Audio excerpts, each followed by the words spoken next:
Bonjour à toutes et tous, salut Kyle, salut Julot, salut Wouzit, salut le micromancier, salut Bandini, salut Volca, salut Soupapus, salut à toutes celles et ceux qui nous rejoignent, bienvenue dans le talk de France Info, 2 heures de stream les mercredis et jeudis de 17h à 19h pour remettre un peu d'ordre dans la grande armoire de l'actualité, 2 heures pour réconcilier le grain avec l'ivraie, 2 heures pour mettre un peu de raison là où tambourinent parfois les passions. 2 heures en tout cas pour parler d'actualité, de l'actu diplomatique, politique, économique, scientifique, de la tech, du web et certainement des idées. Au programme de ces 2 heures, de 17h à 18h, l'avenir du gouvernement de François Bayrou, qui connaît sa première motion de censure cet après-midi à l'Assemblée nationale. On va peut-être connaître le résultat au cours du stream. Avec en creux des questions, celles qui relèvent de la déclaration de politique générale du Premier ministre, des questions sur la réforme des retraites peut-être, des questions aussi sur la place accordée aux partenaires sociaux, sur le devenir du nouveau Front populaire, sur les alliances possibles à gauche, et sans doute sur la place que va occuper le Rassemblement national dans tout ça, ceci devant nous mener jusqu'à 18h. 18h, heure à laquelle nous filerons à Gaza, où les Palestiniens exultent, puisqu'après 15 mois de conflit, Israël et le Hamas ont conclu hier un accord de cessez-le-feu. Son intégralité n'est pas encore connue et plusieurs questions restent encore à régler selon Israël. Mais les médiateurs ont annoncé les contours de cet accord qui comprend 3 phases. La première devrait entrer en vigueur ce dimanche 19 janvier, durer 42 jours. Les familles des otages, elles, restent prudentes, balancées entre le soulagement et la crainte. Ce sera jusqu'au 19h. Ce sera jusqu'au 19h et avec vous notamment et surtout dans le chat. N'hésitez pas à poser toutes vos questions. Posez-les de manière courtoise et bienveillante. Moi, je les passe directement aux invités. Vous avez le droit de râler, mais de râler avec le sourire. Pour l'heure et pour l'instant, il n'est jamais que 17h11, passé de 7 secondes à Paris, Roubaix, Liévin et déjà demain à Sydney et Tokyo et au Palais Bourbon, à l'Assemblée nationale. Le gouvernement de François Bayrou connaît cet après-midi sa première motion de censure déposée par la France Insoumise, dont on connaîtra le résultat peut-être tout à l'heure, qui a peu de chances de prospérer, mais qui dit quelque chose de l'état de l'opposition après le discours de politique générale du Premier ministre. Bonjour Lou Fritel. Bonjour, Salut Lou, t'es journaliste politique à Paris Match. tout à fait. Bienvenue dans le talk de France Info. Merci. À tes côtés, Elsa Orange. Salut Elsa. Salut. T'es journaliste politique au Bulletin Quotidien. Et en face de moi, Romain Gaspard. Salut Romain. Salut. T'es journaliste politique à la Gazette des Communes. Je vous propose qu'on mette les pieds dans le plat. Puis vous allez me répondre non, mais je vous la pose quand même. Est-ce qu'elle a des chances d'aboutir, cette motion qui se lance? Non, c'est simple. Enfin, jusqu'à preuve du contraire, le Rassemblement national a déjà dit qu'il ne la voterait pas. Et donc, sans les voix du Rassemblement national, elle ne peut pas avoir les 288 voix nécessaires à son adoption. Et en plus, le Parti socialiste, qui a eu la réponse du Premier ministre François Bayrou juste avant le début de l'examen de la motion, a dit qu'il avait choisi de ne pas la voter pour donner une chance à la négociation. Donc, voilà, première motion pour François Bayrou, aucune chance d'aboutir. En revanche, la prochaine, ce sera une autre paire de manches. Mais on en peut reparlera. peut-être refaire un peu le film. Alors, qui la dépose? C'est la France Insoumise. Pourquoi il la dépose maintenant? Il la Pour ceux qui nous rejoignent, dépose. qui n'ont peut-être pas suivi le film de la semaine. Alors, il la dépose en réaction à la déclaration de politique générale de François Bayrou, sachant qu'il a la possibilité de demander un vote de confiance à l'issue de cette déclaration, mais comme il n'a pas de majorité, il ne l'a pas fait. Et du coup, la France Insoumise, qui de toute façon a choisi de déposer des motions de censure à peu près dès qu'elle le peut, a dit, en réaction, nous, on le fera pour bien montrer qui est dans l'opposition et qui ne l'est pas. Et voilà. Et donc, voilà la raison de cette motion. Donc, Et puis, il y a c'est une motion qui est avant tout symbolique parce que ça permet de voir les positionnements de chacun. Et la France Insoumise le sait quand elle le dépose, il n'y a aucun objectif. Enfin, elle aimerait dans l'idéal qu'elle passe, mais il n'y a aucun objectif qu'elle passe. Et donc, ce qui est intéressant, c'est de regarder les positionnements à gauche, aussi dans le bloc central, parce qu'il n'y a pas d'unité, en tout cas pas aussi forte qu'avec Michel Barnier. Et il y a une rancœur de la droite assez forte envers François Bayrou là-dessus. Et puis, il y a la question de la stratégie du Rassemblement national qui se pose à chaque fois et qui se pose aussi ici. Lou? Oui, et c'est drôle parce que tu dis justement le bloc central et tu mets dedans les républicains. C'est vrai qu'il y a c'est une nouvelle configuration maintenant où on est vraiment en train de voir une sorte de super centre se créer et laisser reléguer dans les marges en fait le Rassemblement national et la France insoumise qui est contente de garder avec elle deux de ses alliés quand même et aussi de fracturer d'une certaine façon le nouveau Front populaire avec le PS qui a priori ne votera donc pas cette motion de censure et se placera de facto dans une sorte de soutien sans participation du gouvernement. ce qui va être intéressant aussi, c'est de voir au sein du groupe socialiste qui va la voter et qui ne la votera pas. Parce que même si la position du groupe, c'est ça, le bureau national du parti a aussi pris cette position.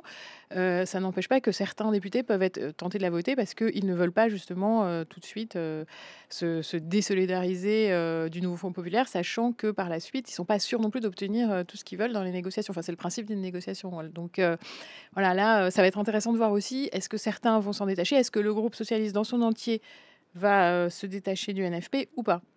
Sachant qu'en plus Jean-Luc Mélenchon leur met une grosse pression en disant attention, tous ceux qui voteront pas la motion, on leur met quelqu'un en face d'eux dans leur circonscription aux prochaines élections législatives qui vont peut-être arriver plus tôt que prévu si jamais une nouvelle dissolution se profile d'ici cet été ou la rentrée. Enfin, on sait qu'il y a une possibilité qu'elle arrive plus vite que prévu. Donc voilà, ils doivent faire leurs calculs chacun un peu en fonction de leurs intérêts. Et donc, c'est pas exclu que certains ne suivent pas la consigne. Acquiescement de Romain Gaspard à tes côtés. Il y a trois questions en toile de fond. La première, c'est au sein du Parti socialiste, le congrès qui va arriver et différents courants avec différentes visions, différentes stratégies. Il y a les législatives dont on vient de parler qui pourraient arriver très vite. Et puis il y a aussi les municipales avec des majorités de gauche qui sont très diverses. Et la France Insoumise qui est en train d'implanter un certain nombre de candidats avec un ancrage local plus ou moins fort, mais parfois assez fort dans certaines villes, en tout cas des tentatives assez fortes. Et tout cela va jouer les positionnements et c'est là on va voir si l'unité du groupe socialiste va tenir parce que c'est pas évident quand on sait ça. Parce que rien que sur les municipales par exemple, il y a des députés qui sont beaucoup plus proches des collectivités et des élus locaux que d'autres et ça c'est aussi très divisé au sein des élus locaux sur ces questions. Il y a Allbolism qui nous a rejoint. Salut à toi, bienvenue chez toi. Il y a déjà plein de gens qui interviennent dans le chat. Il y a Geographe qui dit la France Insoumise ne sait faire que ça. Déposer des motions de censure partout, tout le temps. Un automatisme bête et méchant. Ce sont des propos qui n'engagent que toi, Geographe, bien sûr. Bienvenue cependant chez toi. Volca qui dit comme dit Coquerel, ceux qui ne votent pas la motion de censure accordent la confiance du gouvernement qui pourtant ne l'a même pas demandé. Bon, il l'a demandé quand même implicitement. Et Soupapus qui dit est-ce que tout ça, ça n'oblige pas François Bayrou à négocier plus franchement avec le Parti Socialiste, contrairement à ce qu'avait fait Michel Barnier? Et si oui, est-ce que c'est si mal joué de la part du Parti Socialiste, Lou, peut-être? C'est pas mal joué. Moi, je dirais surtout que c'est pas mal joué de la part de François Bayrou. François Bayrou, c'est quand même celui qui a fait le en même temps avant le en même temps. C'est lui qui a été le premier gros soutien d'Emmanuel Macron en 2017. Et aujourd'hui, il accède à des fonctions qu'il a toujours rêvé d'avoir. Et donc, il met en place la politique qu'il a toujours présentée dans ses campagnes politiques successives lors des présidentielles, à savoir une sorte de flotteur. À gauche, aujourd'hui, il faut les réunir. Donc, à gauche, on donne un peu sur les retraites et à droite, on donne un peu sur la sécurité et l'immigration pour que le tout tienne ensemble. Faire travailler toutes les bonnes volontés ensemble. Emmanuel Macron, quand lui a essayé vraiment de donner corps à ce mouvement-là, il a été dans une dynamique de ralliement, de débauchage individuel. Alors que là, en l'occurrence, on se retrouve dans une configuration où on est obligé de récupérer des forces politiques.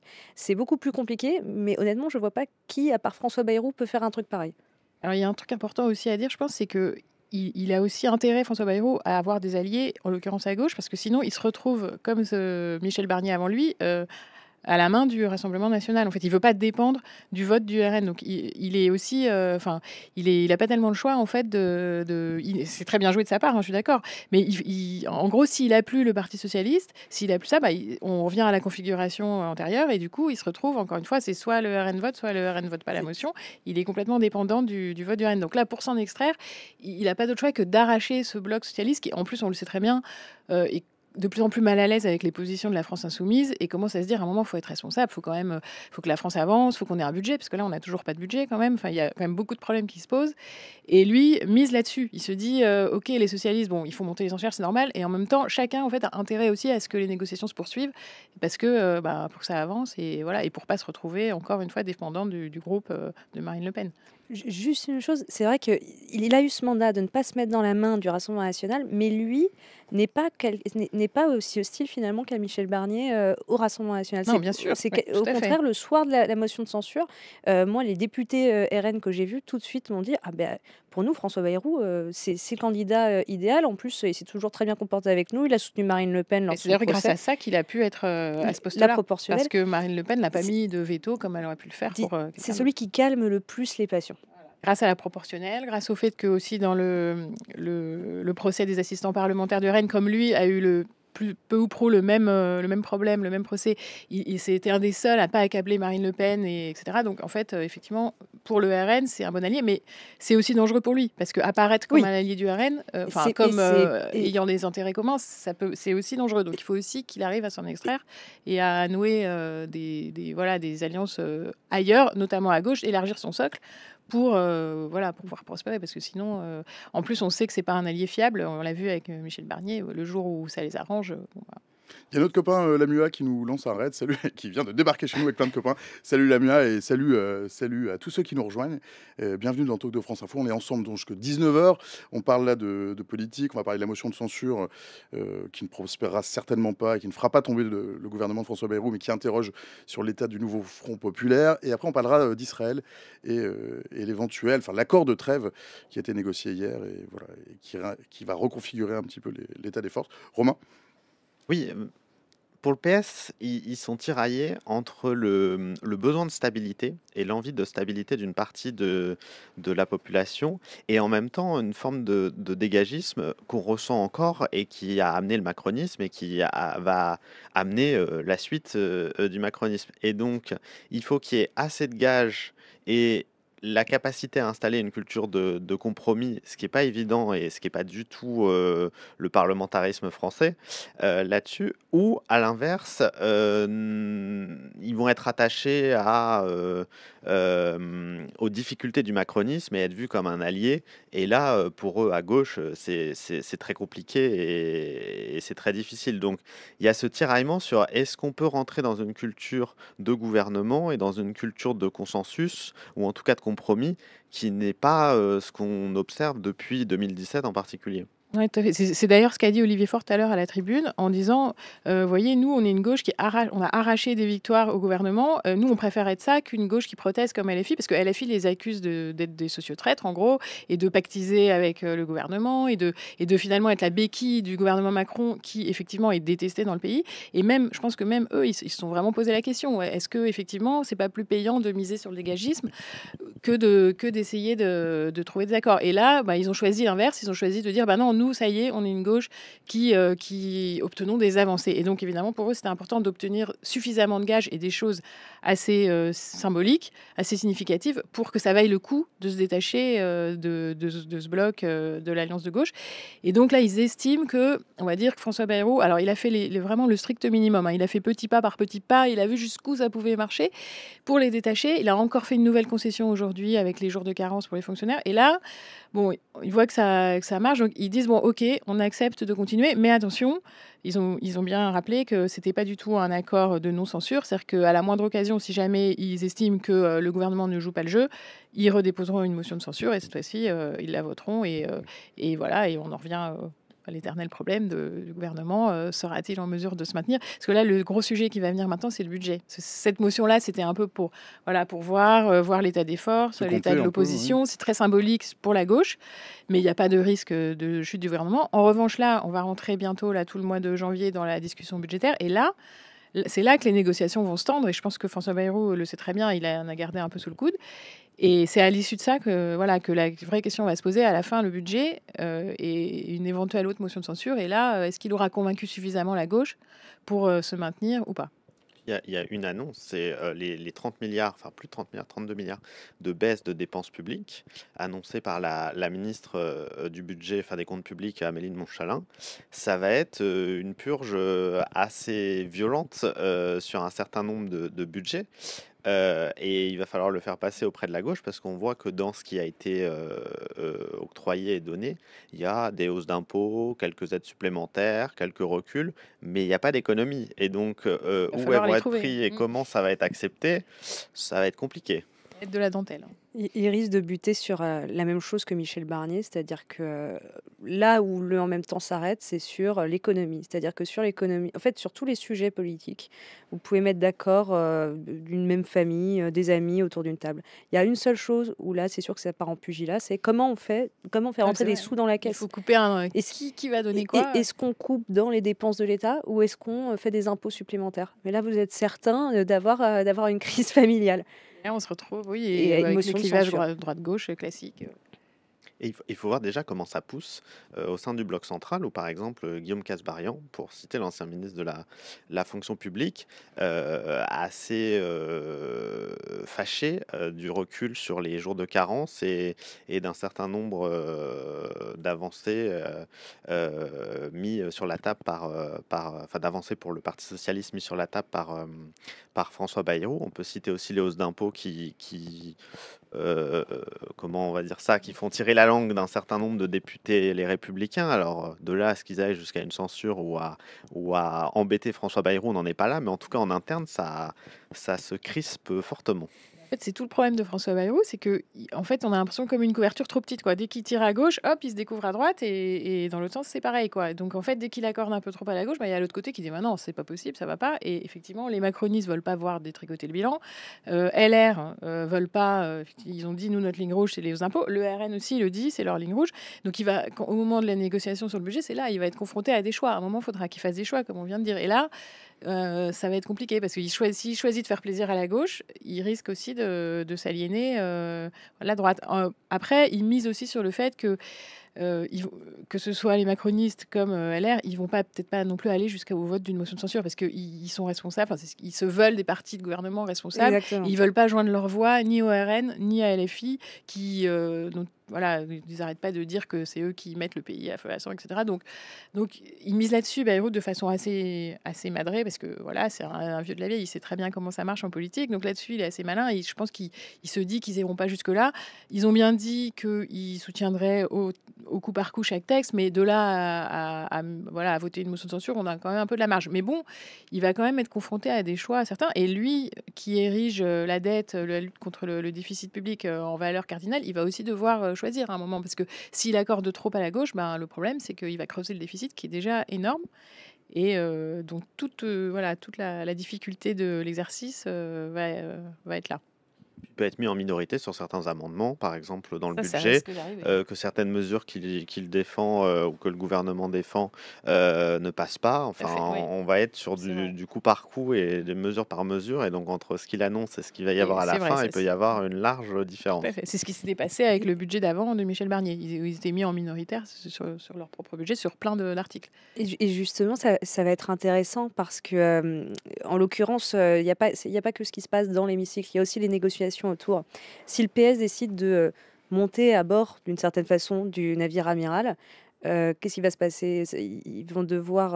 enfin, il y a des amendements LFI qui ne pourront pas voter. Et là, vous allez commencer à avoir de vraies crises À se entre tendre. les gauches. Parce que vous allez avoir des accusations publiques de vous n'avez pas voté ceci. Pourquoi? Vous avez obtenu quoi en échange? Vous êtes vendu pour un plat de lentilles. Ça va finir en pugilat, hein. Bon, ça commence déjà, hein. On le voit bien là déjà dans l'hémicycle, ils s'invectivaient en disant voilà, vous avez obtenu quoi? Est-ce que vous estimez que c'est suffisant? Et pendant le budget, effectivement, ça risque d'être ça beaucoup, ça risque d'être compliqué. Et ils vont se retrouver, oui, à devoir voter des amendements, on les vote pas. Enfin, alors en ce moment, les configurations politiques, c'est tellement compliqué on risque de se retrouver avec des choses assez baroques où même LFI va voter avec le RN. Ça s'est déjà vu sur le précédent budget, hein. Parfois, Ils avaient on arrive supprimé à la des aberrations. contribution à l'Union européenne, par exemple. C'était assez drôle. Oui, voilà. Donc, et c'est vrai que contrairement à ce qui a pu se passer pendant tout le début du mandat d'Emmanuel Macron, où en fait ils avaient une telle majorité absolue qu'en fait dès qu'ils annonçaient quelque chose, l'Assemblée nationale le votait sans problème. Il n'y avait aucun sujet. Alors là, effectivement, on se retrouve, c'est pas parce qu'ils disent qu'ils veulent faire ça qu'ils vont réussir à le faire. C'est encore un autre sujet. Après, encore faut-il le négocier, avoir des majorités à l'Assemblée, en commission, et le faire adopter en séance, puisque sur les textes budgétaires, tout est à refaire en séance. Donc, Même si on sort de la politique parlementaire, il y a aussi que ça va pousser fort et ça pousse de plus en plus fort à l'extérieur. Je pense au patronat qui, avec les blocages du budget, commence à se faire entendre. Les syndicats qui, avec un certain nombre, il va y avoir les questions d'augmentation salariale, de revendications dans un certain nombre de secteurs. Les élus locaux qui, quand même, avec ce budget, ont dit c'est à peu près réglé, il y a une loi spéciale là-dessus. Pas du tout. Par exemple, un sujet assez simple, tous les investissements locaux, je pense à refaire les routes, créer une crèche, sont bloqués, enfin les dotations, ce que l'État donne aux collectivités, c'est bloqué par l'absence de budget.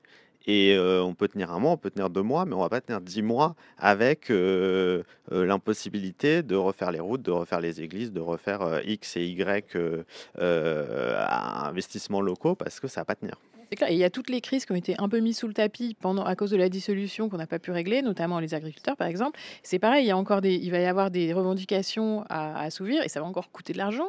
Il va falloir le financer. Et là, quand on sait le budget, à quel point c'est difficile de boucler un budget, on a bien vu avec le budget précédent, en fait, c'est que le début des ennuis là pour François Le Bayrou. logement, le Le commerce. logement, Enfin, voilà, il y il y a a tout un tas beaucoup de de crises, secteurs. secteurs en crise et qui nécessitent des mesures qui vont coûter de l'argent en fait. Et c'est ce qu'on disait tout à l'heure, il faut savoir où le prendre. Si on choisit de le donner quelque part, ben, soit il faut lever plus d'impôts, soit il faut faire des économies ailleurs. Et donc il faut faire des choix. Et donc là, pour l'instant, François Bayrou, pour moi, il s'est donné du temps. Il a montré sa volonté de négocier, il a réussi à convaincre les socialistes de sa bonne foi et donc il se donne du temps. Après, là, maintenant, le plus dur commence. Il y a un mois de négociations très dures sur le budget.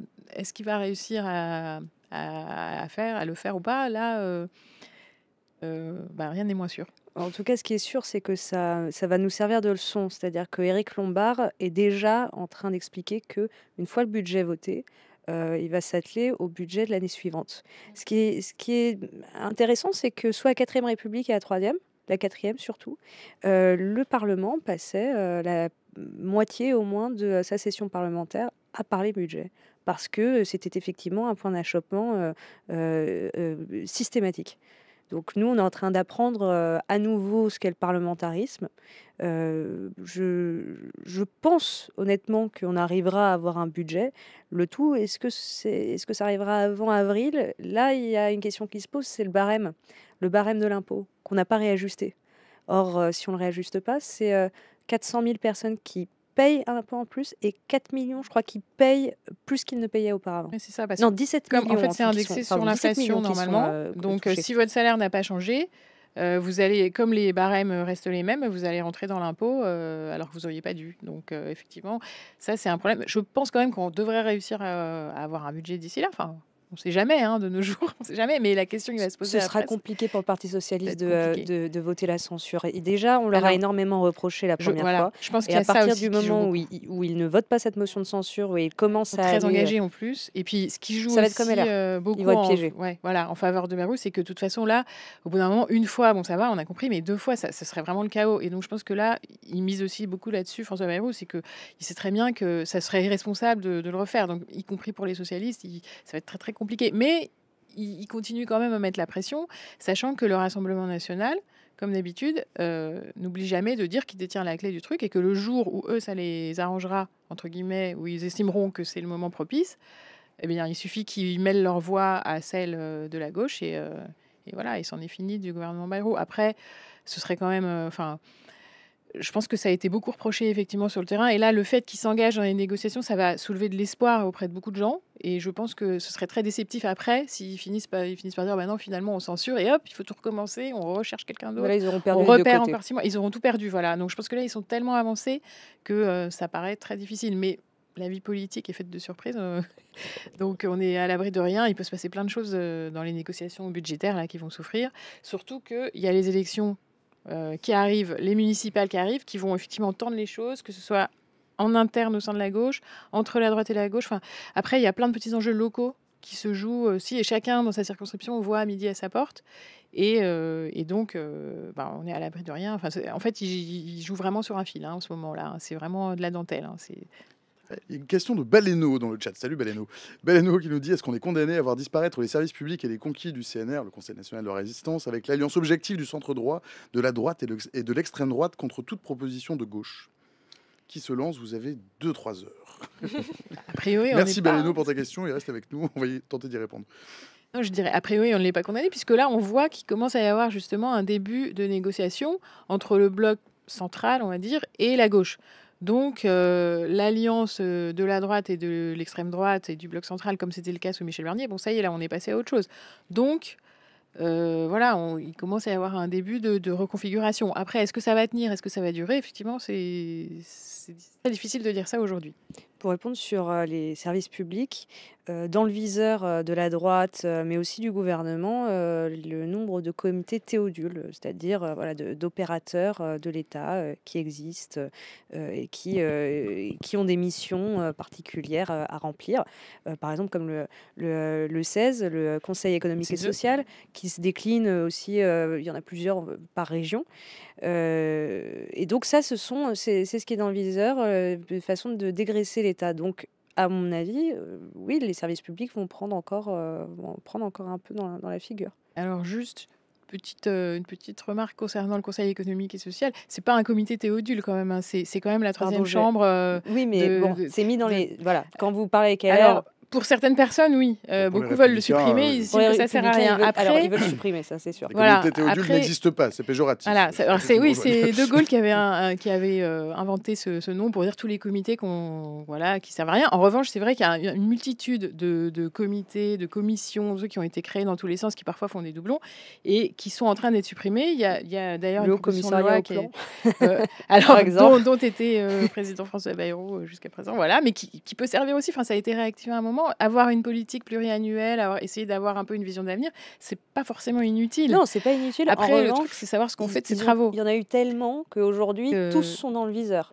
Oui, C'est-à-dire voilà, non, mais il y a voilà, beaucoup de choses. Voilà, il y a beaucoup en France. On est très fort. Dès qu'il y a un problème, on crée une commission. C'est ce qu'on dit. D'ailleurs, ça a été reproché à François Bayrou aussi encore mardi dans son discours de politique générale. Il a annoncé plusieurs aussi nouvelles audits, etc. nouveaux comités, nouvelles commissions. Je sais plus comment il a appelé ça. Effectivement, il a encore créé des nouveaux. Donc, il a dit qu'il voulait en supprimer, mais en réalité, il en recrée parce que quand il y a un problème, on se dit tiens, on va créer une commission, on va faire une concertation, on va demander à chacun ce qu'il en pense. Après, on décidera. Et puis souvent, ils sont installés et puis ils restent là et puis ils servent pas forcément à quelque chose. Et donc, c'est bien. Moi, je trouve que ça, pour le coup, c'est de bonne politique de voir assez régulièrement, de faire un peu le point sur tout ça et de d'écrémer un peu et de séparer le bon grain de l'ivraie, comme on disait au début. Voilà, de voir ceux qui sont vraiment utiles et ceux qui le sont moins. Après, ça crée toujours des petites frustrations chez certains, puisque c'est quand même des postes parfois sympas, bien payés et qu'on donne à ses copains en général. Donc, Mais faire ce genre d'audit, déjà créer de l'administration pour le faire. Donc ça Oui. devient, à la fin, ça devient assez endogène. Après, C'est compliqué de sortir voilà, de la spirale. Après, la difficulté, alors il y a un certain nombre de comités qui ont peu d'activités, voire pas d'activités, mais c'est pas énorme. Souvent, le problème, c'est un éparpillement où chacun fait un petit bout de la chose, ce qui fait que sur le logement, on va se retrouver à 18 autour de la table pour négocier quelque chose. Et dès qu'on enlève quelqu'un, il n'est pas inutile, mais il n'est pas complètement utile non plus sur le sujet. Ça, il peut y avoir des réorganisations. Et donc, on est il y aura toujours, enfin, il y aura souvent des blocages parce qu'on dira, ah oui, mais elle donne telle aide, elle fait ceci, elle rend tel avis, elle est utile pour ça, là-dessus. Et en même temps, ça multiplie les acteurs, donc ça multiplie les concertations, les coûts de coordination, le temps, ça prend beaucoup plus de temps. Et donc, on est là sur quelle est la bonne organisation et le bon schéma, avec évidemment, il y a aussi des questions de moyens derrière, mais il n'y a pas que les moyens, il y a aussi cette organisation. Et ça va être très difficile de trouver une liste énorme et des économies énormes sur des choses complètement inutiles, mais complètement utiles, il y a un certain nombre d'organismes dont la question va vite se poser. Et si je prends les collectivités et l'État, il y a beaucoup de questions d'un côté comme de l'autre sur tout ce qui marche. Et on prend le logement, on prend l'urbanisme, on prend le tourisme, on peut prendre plein de secteurs où le nombre d'acteurs et les blocages que ça crée, il y a beaucoup d'acteurs qu'on a créés au fur et à mesure et qui s'empilent et qui font pas exactement la même chose, mais parfois aussi font des choses très proches. Puis il y a quelque chose aussi qui est impressionnant, c'est le nombre d'empilements de strates de collectivités locales. Alors ça, en tant que la Gazette des communes, tu dois bien savoir de quoi je parle. En France, on est quand même les champions de ça. Il y a les communes, les intercommunalités, les départements, les régions, et tout ça, ce sont des niveaux d'administration des niveaux de collectivité, des strates qui s'empilent et qui parfois font doublon et qui forcément derrière génèrent aussi plein de dépenses et qui sont pas forcément. Enfin, je pense qu'on pourrait y gagner, on pourrait essayer d'avoir une meilleure organisation On gagnerait beaucoup en fluidité, en agilité, en plein de choses. En revanche, évidemment, dès qu'on supprime une strate, tout le monde est d'accord pour la supprimer, mais personne veut que ce Ouais, soit c'est la sur son sienne. poste. Donc, quand on dit on va supprimer les départements, tous les présidents de conseils départementaux disent: «Ah bah non, c'est impossible parce que les départements sont très utiles, voilà, ils distribuent les aides sociales, etc.» Quand c'est les régions, c'est autre chose. Quand on veut et ce qui s'est passé ces dernières années, c'est que quand on a créé une nouvelle chose qui rassemblait les deux, en fait, on a gardé aussi les anciennes strates. Donc, en fait, on crée un nouveau truc, mais finalement, on garde les autres. Donc, du coup, on se retrouve avec un empilement de strates. Et ça, jusqu'à présent, personne n'a réussi à en venir à bout. François Hollande avait annoncé qu'il le ferait. En fait, il a renoncé parce que tous ses copains lui disaient: «Ah bah non, c'est pas possible, pas nous, pas nous.» Et du coup, voilà, on se retrouve. Et ça, je suis pas sûre que là, François Bayrou ait les moyens, vu la situation politique, Oui. de se lancer dans une grande réforme de structure comme ça. Mais supprimer tous ces doublons, c'est évidemment, enfin, ça ne paraît en tout cas pas inutile, mais les vrais sujets, c'est pas ça quand même. Enfin, ça coûte pas si cher. Ah oui. Ça finit par coûter cher quand même, hein. Alors, ça coûte pas si cher. Il y a quand même Non, une mais dans l'ordre des administration. priorités, Alors, sur en fait, tout coûte. sur la feuille En de fait, c'est Monsieur Bayrou. l'empilement de tout qui finit par coûter cher. Chaque chose en soi, peut-être, ne coûte pas si cher. En réalité, il y a quand même un certain nombre de choses, quand on les additionne, qui finissent par coûter très cher. D'ailleurs, le budget de la France est quand même déficitaire. Bon, il y a un moment, il faut trancher. Et n'importe quel ménage, quand il y a des dépenses, quand c'est mal organisé et qu'il a plus de dépenses que de recettes, au bout d'un moment, il faut faire des choix, quoi. Donc, On finance le fonctionnement de l'État par la dette. C'est pas la dette qui permet d'investir sur des plans d'avenir, c'est vraiment le fonctionnement général de l'État. Ça, c'est un état de fait depuis des années. Et c'est vrai que ça peut paraître anecdotique, mais en fait, tout cet empilement qui date il y a des années fait qu'aujourd'hui, on ne sait même plus par où prendre le bout. Et en l'occurrence, effectivement, François Bayrou, il n'aura pas énormément de marge de manœuvre parce que son gouvernement, s'il y a une dissolution dans 6 mois, c'est pas lui qui va permettre de refondre totalement l'État-providence. D'ailleurs, il en a parlé pendant sa déclaration de politique générale. D'autre part, pour revenir encore sur les services publics, il y a toujours ce qui est assez injuste. Les communes qui sont dans le viseur, c'était 15 milliards qu'on leur demandait, et finalement c'est ramené à 5 milliards. Mais le fait verra à est la que fin. les communes ont très peu Ils sont exsangues. de leviers fiscaux. on leur a enlevé une on grande leur, partie. on leur a quasiment tout Alors, enlevé. Donc, alors vas-y, Joachim. ouais. Ça dépend. Donc, Romain Gaspard, qui est journaliste politique à la Gazette des communes. Donc justement. sur les collectivités. Le gouvernement a annoncé 5 et il passe à 2,2 milliards. Mais quand on calcule tout, on arrive à 10 au départ et on arrive vers 7, 6. On va voir comment ça évolue parce que tout dépend ce qu'on compte. Est-ce que, par exemple, pour donner un exemple, est-ce que ce qui va aller, l'Agence de l'environnement, enfin l'ADEME, les aides qu'elle donne aux communes, Ouais. c'est pas des financements de collectivités, pourtant ça va aux collectivités. Est-ce que ça on le compte? Enfin, il y a tout un comptage qui va rendre ça compliqué. Et la difficulté, c'est qu'on est sur des types de collectivités qui sont hyper différentes Mm. et qui n'ont pas du tout les mêmes moyens. Il y avait les départements, par exemple, qui prenaient assez cher. Ils prenaient presque la moitié de l'effort dessus. Les départements, en tout cas, une bonne moitié, voire les 2 tiers, sont exsangues. Là, on peut vraiment le dire que ça va très mal sur cette strate de collectivité. Pourquoi? Parce que le marché immobilier s'est effondré. Ils ont une partie de leurs recettes qui viennent de là et parce que les dépenses sociales augmentent. Donc, là-dessus. Donc, là, les sénateurs ont baissé l'effort et c'est une partie de l'explication là-dessus. Et donc, eux, c'était très compliqué. Après, il y a certaines collectivités qui ont encore des moyens et qui peuvent, au global, mettre 1 milliard d'euros. La question, c'est qui? Avec quelle justice territoriale? Comment on le répartit? Parce que quand on regarde, il y a encore un peu de trésorerie dans les collectivités, mais pas toutes. Il y en a qui sont en grande difficulté. Il y en a qui ont aussi pas les mêmes investissements à faire, pas les mêmes projets. Enfin, il y a là-dessus. Et c'est comment on fait cet effort sur 36 000 collectivités et comment on le répartit qui est compliqué et qui est complexe. Et en plus, les associations d'élus et les collectivités et les élus locaux, aussi parce que les municipales approchent, mais sont un lobby assez puissant. Pas, alors, on va dire c'est un lobby d'intérêt général parce qu'ils vont défendre quand même le service public là-dessus. Mais ça reste quand même un lobby dans le sens où auprès des parlementaires, auprès d'un certain nombre de corps intermédiaires, il y a une grande écoute pour les élus locaux. Donc, on ne peut pas faire n'importe quoi. Et puis auprès du Sénat, qui est quand même une chambre des territoires. Donc c'est des négociations assez intenses et elles sont pas terminées. Et est-ce que la nouvelle copie va suffire? c'est pas gagné, surtout que derrière, il y a des enjeux de transition écologique, il y a des enjeux là-dessus. Pour donner deux chiffres, on parlait d'enchevêtrement et de doublons. Il y a un rapport récent qui disait que ça coûtait 7,5 milliards par an. Donc c'est quand même pas négligeable, c'est pas des chiffres astronomiques, mais c'est pas négligeable. Avec l'État qui met son nez partout aussi, qui est une question sur quand on donne des compétences aux collectivités, est-ce qu'il doit être là? Et le deuxième chiffre de difficulté et de fonctionnement, quand on disait qu'il y avait beaucoup de fonctionnement, c'est que l'État aujourd'hui a un budget d'investissement qui représente plus que 30 milliards d'euros. Alors 30 milliards comme ça paraît énorme peut-être pour ceux qui nous écoutent, mais sur le budget de l'État qui est beaucoup, beaucoup, beaucoup plus gros, c'est pas grand-chose. Et 70% aujourd'hui de l'investissement, c'est les collectivités qui le font. Et donc l'État a beaucoup de dépenses de fonctionnement qui l'empêchent d'investir et qui poussent les territoires à le faire.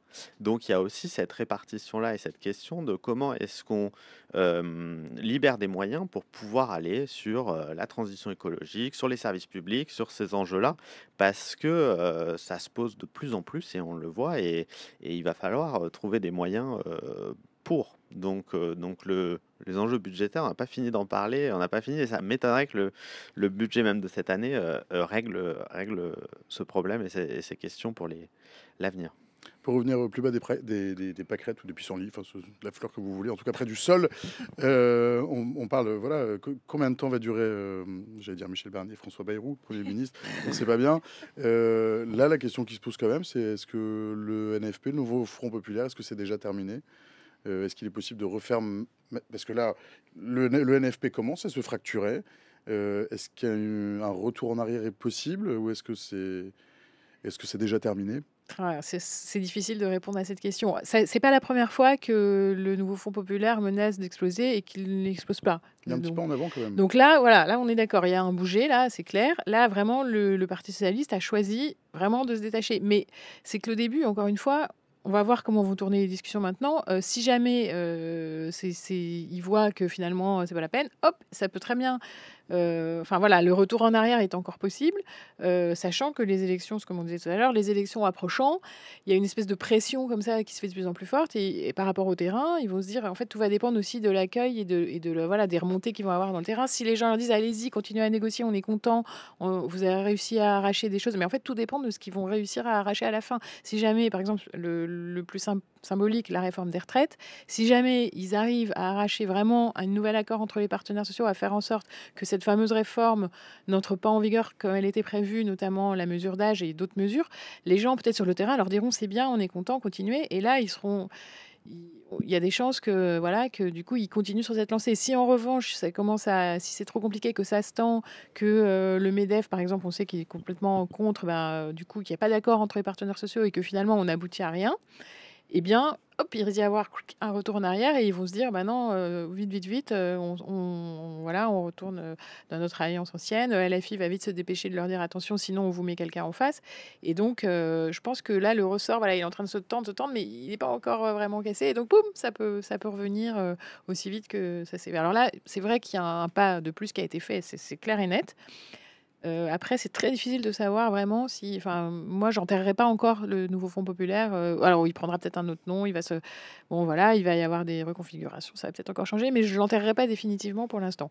Olmo dans le chat dit c'est un système qui se mord la queue. Je sais pas comment il est possible de sortir de cette machine à laver.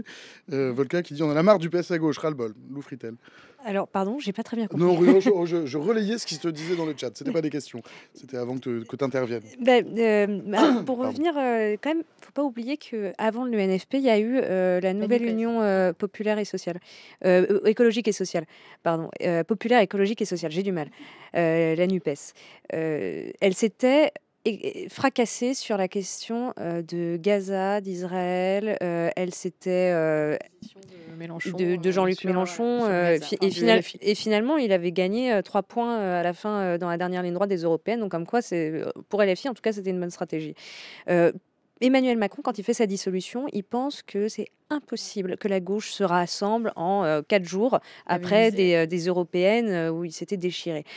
Sauf que toutes les personnes qui connaissent bien la gauche, quand elles ont été mises au parfum, et notamment Gabriel Attal, qui n'avait pas été dans la boucle de ceux qui étaient dans les manigances pour la dissolution, il a dit « Mais Monsieur le Président, vous vous trompez, parce qu'à gauche, 2 règles prévalent, le vote utile et le vote barrage. Quand vous avez un RN aussi fort qu'aujourd'hui, vous croyez vraiment que si demain on va à on a une nouvelle dissolution, on va à de nouvelles élections, il y aura pas une nouvelle union? Moi, je pense, honnêtement, les yeux fermés. Surtout s'il y a un cirque médiatique, comme il y a eu un cirque médiatique pendant la première semaine autour de la droite. Parce que là, ce qui a pu se passer, c'est que la gauche a pu dialoguer sans que les caméras, les journalistes, ils viennent y mettre leur nez. Et donc, aussi, parce que c'est vrai que c'est un peu ce qu'on cherche aussi parfois. On essaie de trouver des histoires à raconter, etc. Et on peut un peu hystériser les choses. Là, ils sont restés pendant 4 jours à négocier et ils se sont mis d'accord d'abord sur une union, des investitures, puis un programme. C'est-à-dire, c'est enfin, vraiment l'inverse de ce qu'on pourrait imaginer, de ce qu'ils ont essayé de faire, en tout cas depuis 2022. Et là, en 4 jours, c'était réglé. C'est vrai que ça a surpris tout le monde. En premier, Emmanuel Macron, qui n'avait pas du tout misé là-dessus, qui était persuadé que ça n'arriverait pas. Donc, ils sont comme quoi ils sont capables de le faire. Quand l'intérêt voilà, est dans ce sens-là, ils sont capables de le faire. Et donc, voilà, ça peut encore se recommencer. Après, là, étant donné l'état des forces, il y a quand même un gros sujet de... Enfin, enfin, l'avenir le dira, mais si jamais il faut une sorte d'accord quand même qui permet au gouvernement de se maintenir pendant X temps, la fracture risque d'être de plus en plus béante avec LFI notamment. Et en fait, c'est toute la volonté, enfin, ce qu'essayait de faire le PS aussi, c'était de isoler LFI du reste de la gauche. Bon, là, c'est loupé pour l'instant, puisque les écologistes et les communistes, eux, n'ont pas voulu pour l'instant embrayer, même s'ils sont allés négocier, contrairement à LFI, ils sont allés à Bercy négocier pendant toute la semaine dernière, etc.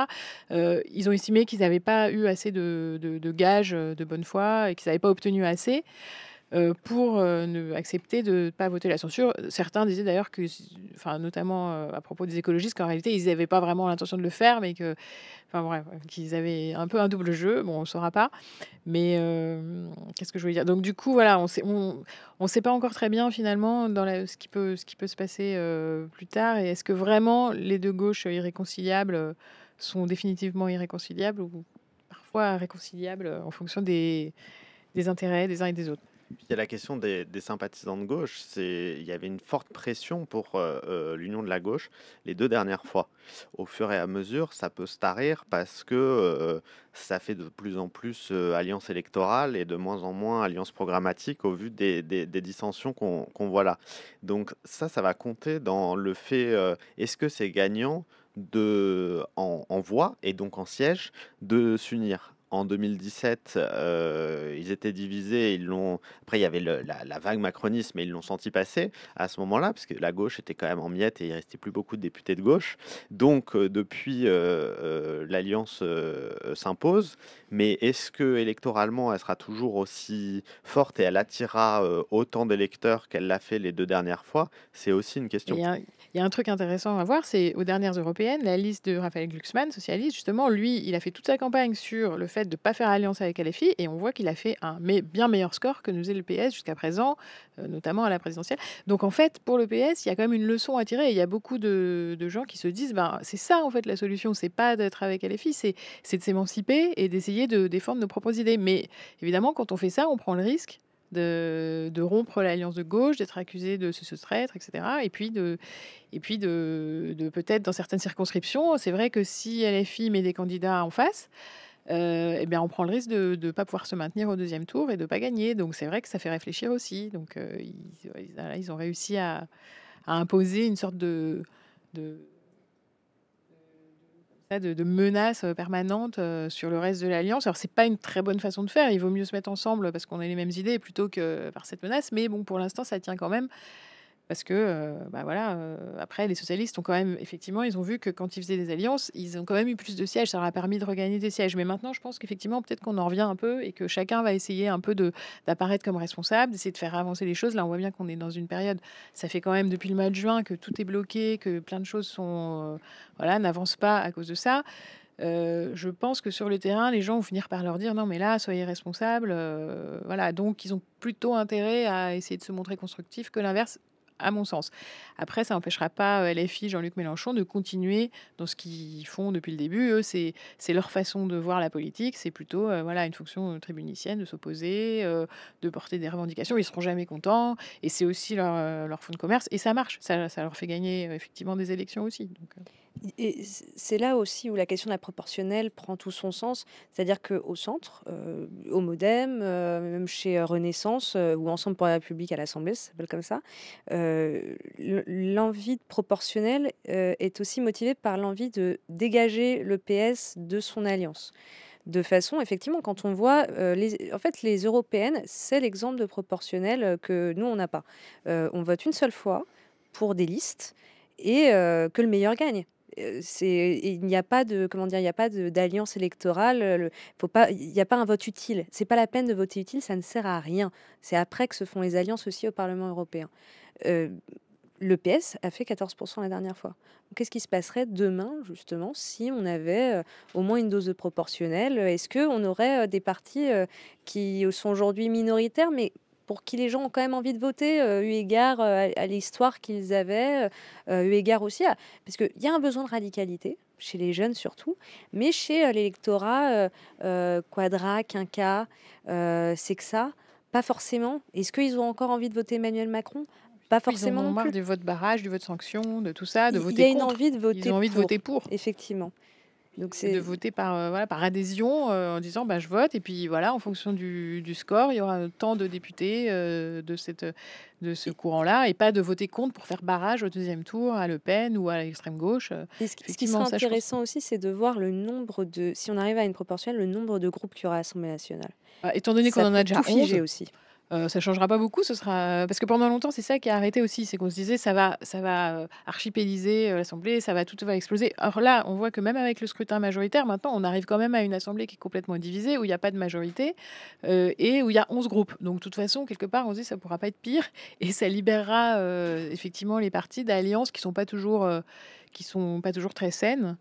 En revanche, le principal argument contre ça, qui est notamment brandi par les Républicains, c'est que du coup, ça a tendance à couper aussi les élus de leur base et à faire en sorte qu'ils dépendent uniquement du parti, puisque dans ces cas-là, c'est le parti qui donne les investitures, qui va aller d'une liste de personnes, et les personnes qui sont sur la liste sont sûres d'être élues, enfin celles qui sont les mieux placées sur cette liste. Donc c'est vrai que c'est aussi une autre façon d'envisager la démocratie. Alors ça La permet une question, c'est meilleure aussi quelle représentativité. proportionnelle.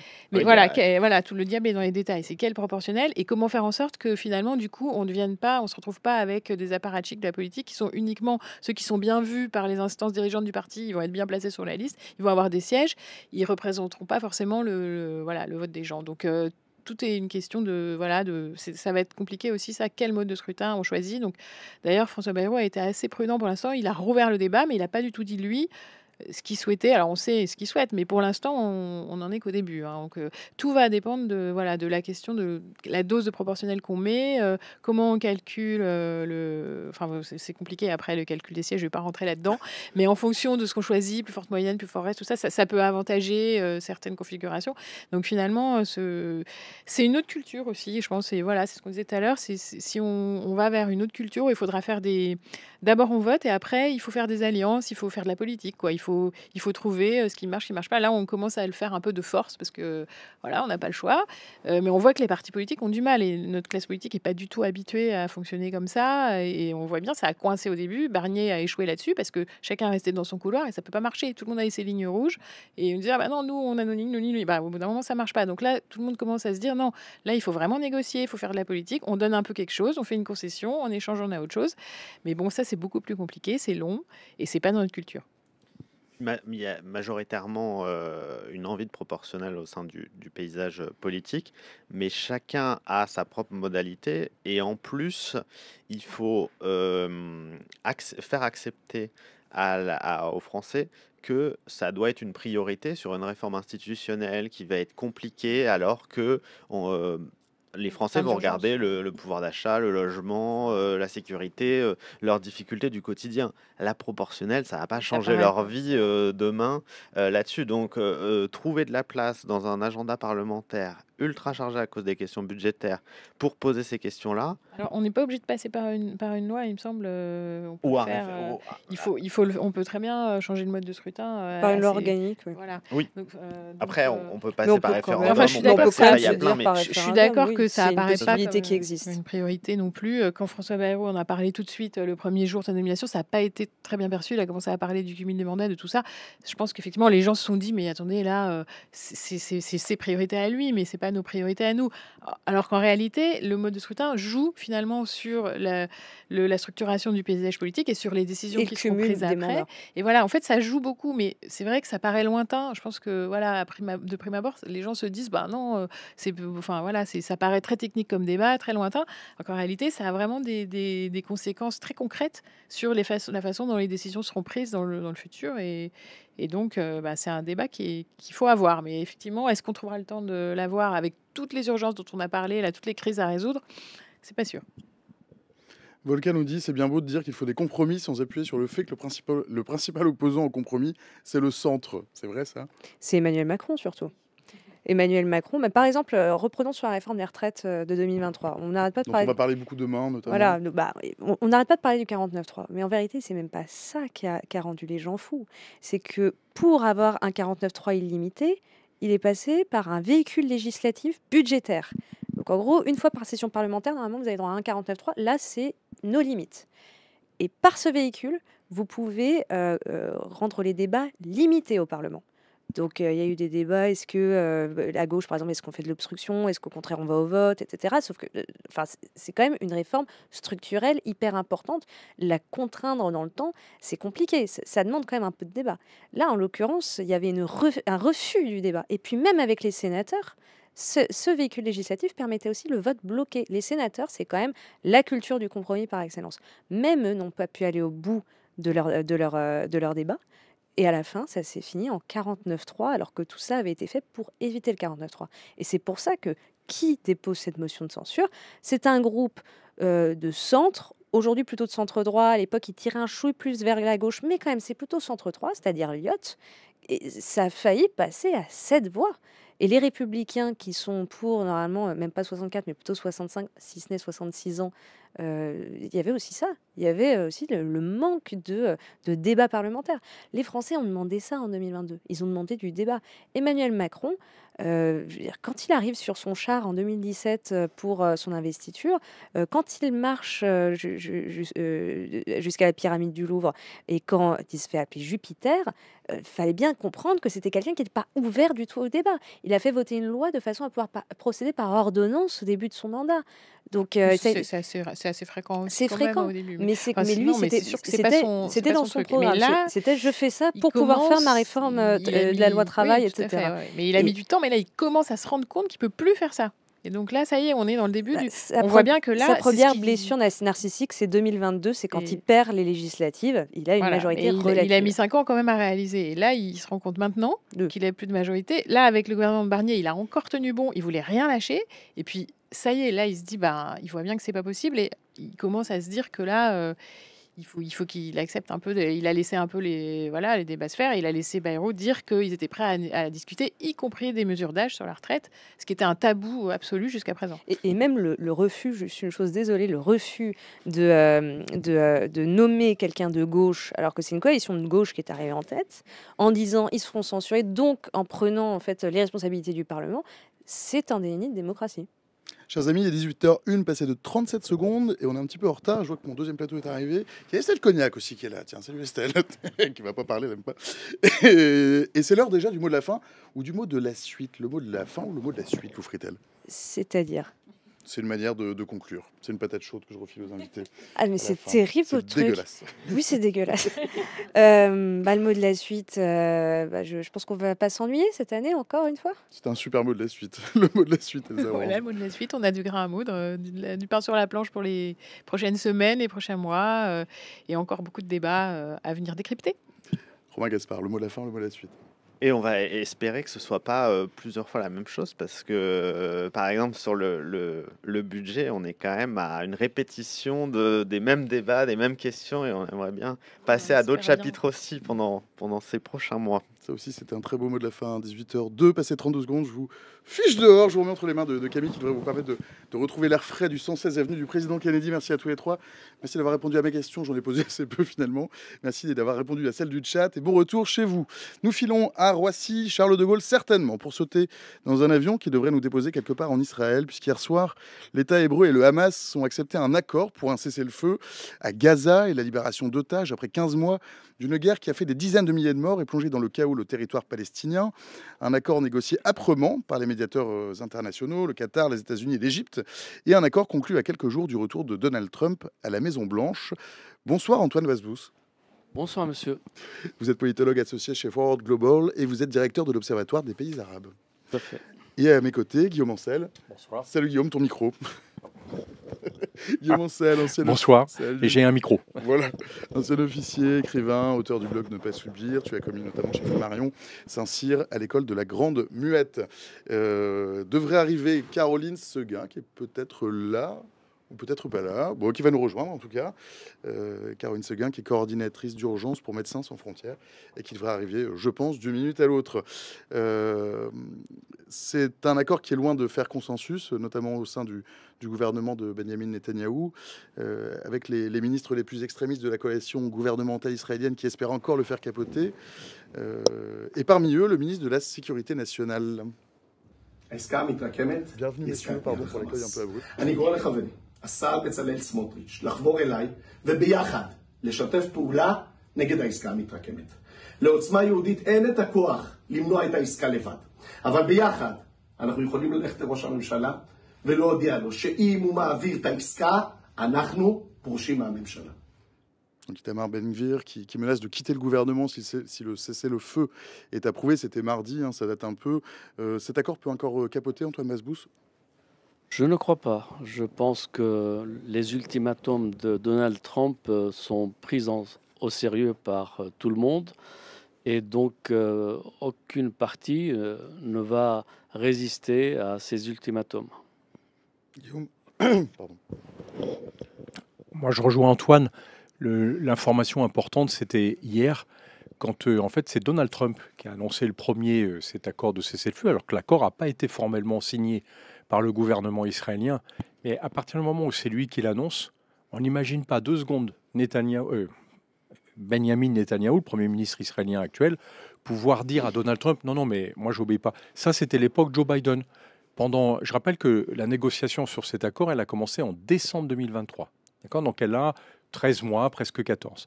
Et en fait, Netanyahou et son équipe a vraiment perdu en permanence l'équipe de Biden en leur disant oui, on va faire telle chose. On se souvient que tous les mois, entre Jack Sullivan et Anthony Blinken, on avait une annonce d'un accord qui était sur le point d'être signé. On se souvient qu'il y a 3 mois, le Qatar a dit jette l'éponge. Moi, je peux plus continuer à négocier comme ça, c'est ridicule.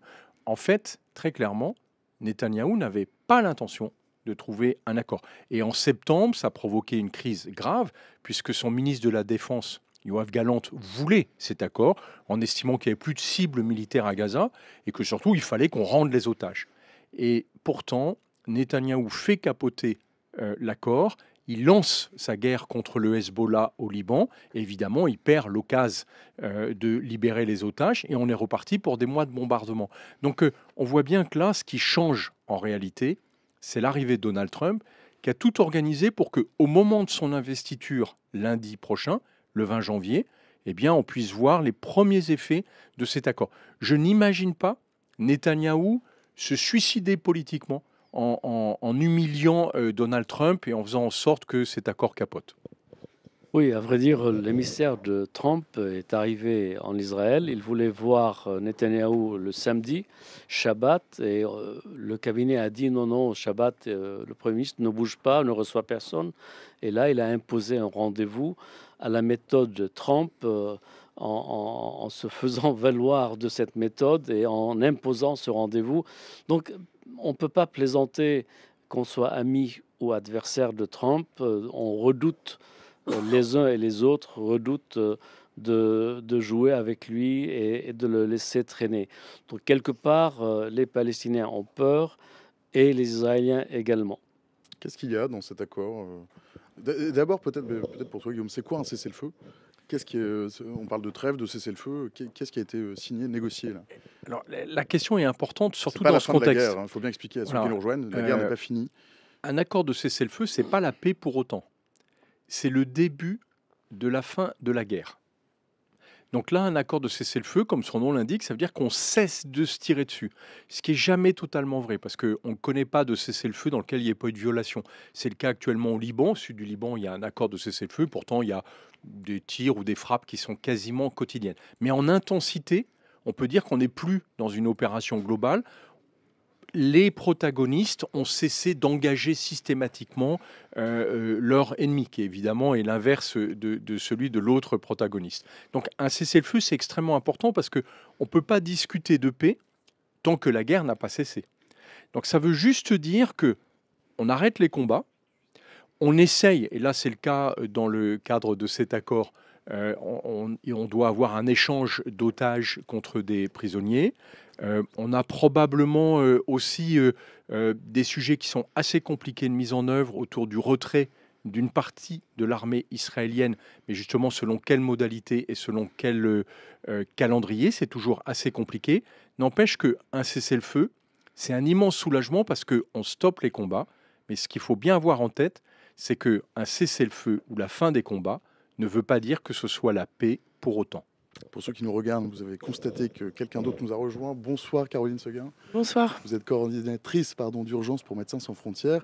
Vous étiez à Gaza il n'y a pas si longtemps, je crois. Oui, en décembre et novembre également. Alors l'annonce du cessez-le-feu, qu'est-ce que ça vous inspire là en arrivant? Là, vous arrivez un petit peu, pardon pour l'accueil certainement un peu abrupt au milieu d'une assemblée d'hommes certainement. Ça va, j'ai connu pire. Merci de nous rejoindre en tout cas, bienvenue. Eh ben, on est heureux que les choses avancent, évidemment. Après, on attend la mise en œuvre. Comme vous le disiez, c'est pas encore tout à fait finalisé. Et comme vous le disiez, ce n'est qu'une trêve pour l'instant. Et ce que nous attendons, c'est vraiment la fin des hostilités, en retour à la paix, la reconstruction, etc. Mais pour l'instant, on reste très, très prudent sur la mise en œuvre de tout ça, quoi. Vous avez des nouvelles fraîches de MSF sur place peut-être? Ah oui, on a nos équipes sur place. J'étais en contact avec eux sur la route en venant ici. Donc c'est un peu c'est la joie, évidemment, dans Gaza. Les gens espèrent beaucoup. Je pense qu'il y a... La population de Gaza n'a pas la même réflexion qu'on peut avoir, beaucoup plus objective et évidemment moins dedans. Donc les gens espèrent, souhaitent retourner la plupart au nord pour ceux qui ont été déplacés vers le sud. Ils souhaitent aller voir leur maison. La plupart a été détruite. Moi, j'ai pu me rendre au nord de Gaza, donc voilà. Et donc il y a beaucoup d'espoir. Et certains ont craqué aujourd'hui. Certains de nos collègues palestiniens ont complètement craqué. Psychologiquement, c'est aussi comme si quelque chose pour eux s'arrêtait. Ils ont tenu jusque-là. Et là, il y a un petit espoir. Donc, ils peuvent se lâcher. Et on va voir comment les choses vont être à l'avenir. Mais bon, encore une fois, on est très, très prudent. À vrai dire, il y a 2 heures, c'est-à-dire à 16h heure de Paris, on dénombrait 81 morts à Gaza en 24 heures. Je ne sais pas à cette heure-ci combien ils sont. Cela dit, la deuxième étape de la négociation, donc qui s'ouvre 16 jours après le début du cessez-le-feu, eh bien, c'est là où les choses sérieuses vont commencer. Et généralement, quand on négocie en position de force, c'est une chose, et quand la partie qui est en position de faiblesse, ça va être beaucoup plus dur pour elle de négocier et d'obtenir des résultats. Donc on est vraiment tout au début d'une dynamique qui peut-être débouchera, mais je ne suis pas sûr que Israël va lâcher Netzarim, le contrôle entre le nord et le sud de Gaza, que le nord de Gaza qui a été systématiquement détruit avec les infrastructures soit à l'ordre du jour d'une reconstruction. D'ailleurs, qui est partant pour reconstruire Gaza et sur quelle base? Et le jour d'après, qui est-ce qui va prendre en charge la gouvernance de Gaza? Beaucoup de problèmes qui vont se poser et pour lesquels aujourd'hui on n'a pas de solution, on n'a pas de perspective. Antoine a raison de montrer que le jour d'après, ce n'est pas une question, c'est un ensemble de questions qu'on ne fait que commencer à aborder.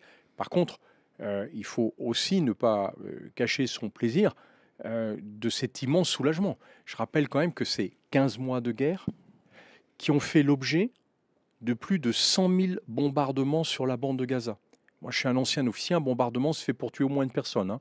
Donc, il y a au moins 100 000 morts. Je ne parle pas du bilan que tout le monde conteste, soit du Hamas, soit des uns et des autres. Quand on a fait plus de 100 000 bombardements sur un territoire de 365 km², vous faites le calcul, ça veut dire que chaque kilomètre carré un espace d'1 kilomètre sur 1 kilomètre, a été bombardé en moyenne plus de 270 fois. C'est du jamais vu. C'est un niveau de destruction qui est absolument colossal.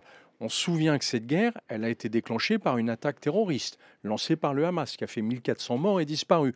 Donc on se réjouit pour les otages encore vivants. À mon avis, ils ne sont pas très nombreux.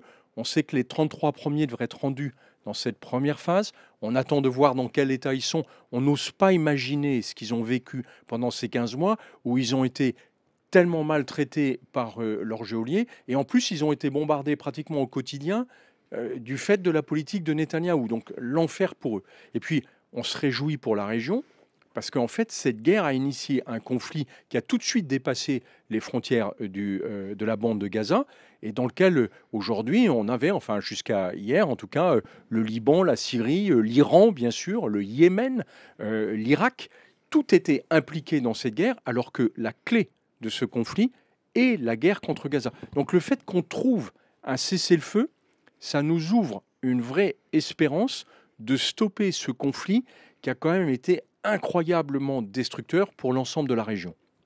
Oui, le vrai enjeu de tout ça, c'est, à vrai dire, il y a deux adversaires dans cette affaire, l'Iran et Israël. Et il y a des proxys ou des essaims de frelons implantés par l'Iran autour d'Israël. Les Palestiniens ont une cause, est une cause juste, compréhensible. Sauf que là, ils ont servi de chair à canon pour la politique, la stratégie de l'Iran qui a été mise en place par le général Qasem Soleimani, lequel a été tué par un drone américain sur instruction de Trump en 2020. Donc, en 2023, l'Iran menait. L'Iran harcelait Israël, le mettait en difficulté. À partir de juillet de l'année dernière, c'est Israël qui a repris la main, qui a cassé le Hamas, Gaza et ses infrastructures, de sorte, notre collègue va nous dire si Gaza est encore vivable avec les destructions massives subies. Mais en même temps, Israël a fini par décapiter le Hezbollah au Liban, par couper l'autoroute de ravitaillement en Syrie, chasser le Assad et sa gouvernance de Damas. Bref, c'est tout l'axe iranien, tout ce croissant chiite qui a été détruit. Et aujourd'hui, en Syrie, c'est la Turquie qui reprend, en quelque sorte, qui reprend l'influence, qui remplace l'Iran. Au Liban, il y a un petit espoir de renaissance. Et les pauvres Palestiniens, ils sont par terre, détruits. Ils ont servi de chair à canon pour la stratégie iranienne et ils ont perdu l'un et l'autre. Vous posez la question, Antoine Basbous. Il y a aussi Olmo qui la pose dans le chat. C'est certainement pour vous, Caroline Seguin. Je rappelle, vous êtes coordinatrice d'urgence pour Médecins sans frontières. Olmo qui dit j'ai une question, c'est tout frais, effectivement, mais comment va se passer le retour des Gazaouis, puisqu'ils n'ont plus rien sur place. Effectivement, il n'y a plus grand-chose. Bah, c'est vraiment une question qu'on se pose parce que. Comment faire pour Bon, alors il y a quand même dans ce deal, il y a aussi augmenté l'aide humanitaire qui est depuis des mois et des mois et des mois bloquée par Israël. C'est une catastrophe d'utiliser l'aide humanitaire à des fins militaires. Ça, c'est ce qu'on a vécu depuis des mois. Donc là, il manque de tout. Donc au niveau des destructions, moi j'ai pu me rendre jusqu'à Gaza City depuis Kerem Shalom et remonter toute la bande de Gaza. Les destructions sont massives. Il y a des endroits où il n'y a plus un seul bâtiment qui tient debout. C'est rasé. C'est un no man's land. C'est à peu près, moi j'avais l'impression quand je traversais la bande de Gaza d'être dans un film genre la Mad Max ou un film de fin du monde, quoi. C'est vraiment ça, avec quelques personnes qui traînent à droite à gauche, qui cherchent un bout de bois pour faire brûler de quoi se faire les cuisines. Et voilà, donc les hôpitaux sont détruits, toutes les infrastructures sont détruites, il reste quasiment rien debout. Donc même si là dans les accords de paix, et ça c'est vraiment ce qu'on voit avec nos collègues palestiniens, vraiment leur première envie, c'est d'aller retourner chez eux, d'aller dans et on a beaucoup de gens donc qui habitent au nord, qui sont maintenant coincés au sud. Qu'est-ce qu'ils vont trouver? Ils vont trouver des décombres, ils vont trouver aucun accès à l'eau quasiment, il y a très peu d'hôpitaux qui fonctionnent. Alors les écoles, évidemment, ça, il y en a plus du tout.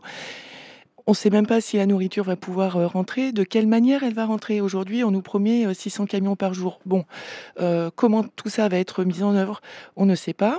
Je crois que d'ailleurs le plan est même pas écrit encore. Donc on dit les humanitaires, c'est bon, du jour au lendemain vous pouvez y aller, mais ça prend quand même un petit peu de temps pour se réorganiser. L'aide va pas être acheminée de passer de 50 camions par jour à 600 en 24 heures. C'est juste pas possible. Donc voilà, c'est encore une fois un niveau de destruction incroyable. Et je tiens aussi à dire que ce qu'on peut voir, la destruction des bâtiments, ça reflète aussi la destruction des personnes à l'intérieur. Les gens sont cassés, détruits à l'intérieur. Ce qu'ils ont vécu depuis 15 mois, c'est inimaginable, invivable, intolérable. C'est l'enfer, en fait. Je n'ai pas vu une personne qui n'avait pas été directement affectés par le conflit, soit des gens qui ont perdu leurs propres enfants, leurs amis, leurs cousins, leurs neveux, leurs nièces, leurs parents. Toutes leurs maisons sont détruites. Ils ont tout perdu. Tout perdu. Après 15 mois de conflit d'une telle intensité, c'est un minuscule territoire, on est sur 360 km². Donc après un conflit d'une telle intensité, plus de 100 000 bombardements, donc à mon avis plus de 100 000 morts, 3 fois et demi plus de blessés. Donc on est déjà à 450, 500 000 victimes de cette guerre. La population initiale était estimée à moins de 2,3 millions, c'est-à-dire que tout le monde est affecté et tout le monde restera marqué à vie par cette expérience. Donc toute la question de l'avenir maintenant, donc celles qui commencent à s'écrire, ces questions-là, elles sont d'autant plus complexes que on ne sait absolument pas ce que veut faire Netanyahou en réalité avec la bande de Gaza. Ce qu'on voit bien, c'est qu'il l'a intégralement dévastée. Donc, en fait, ce n'est pas le Hamas qui l'a attaqué, c'est la bande de Gaza. Le Hamas n'a jamais eu de structure militaire forte. Le Hamas, aujourd'hui, d'une fragilité incroyable. Mais en même temps, on ne sait pas détruire militairement une organisation terroriste. Donc, le Hamas, en tant que mouvement de résistance, continuera à exister tant qu'il y aura au moins une personne pour prendre une pierre et la jeter sur les soldats israéliens.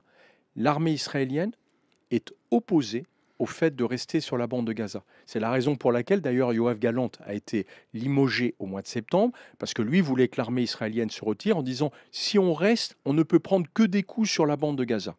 Et en même temps, s'il se retire, est-ce que c'est le Hamas qui va diriger la bande de Gaza?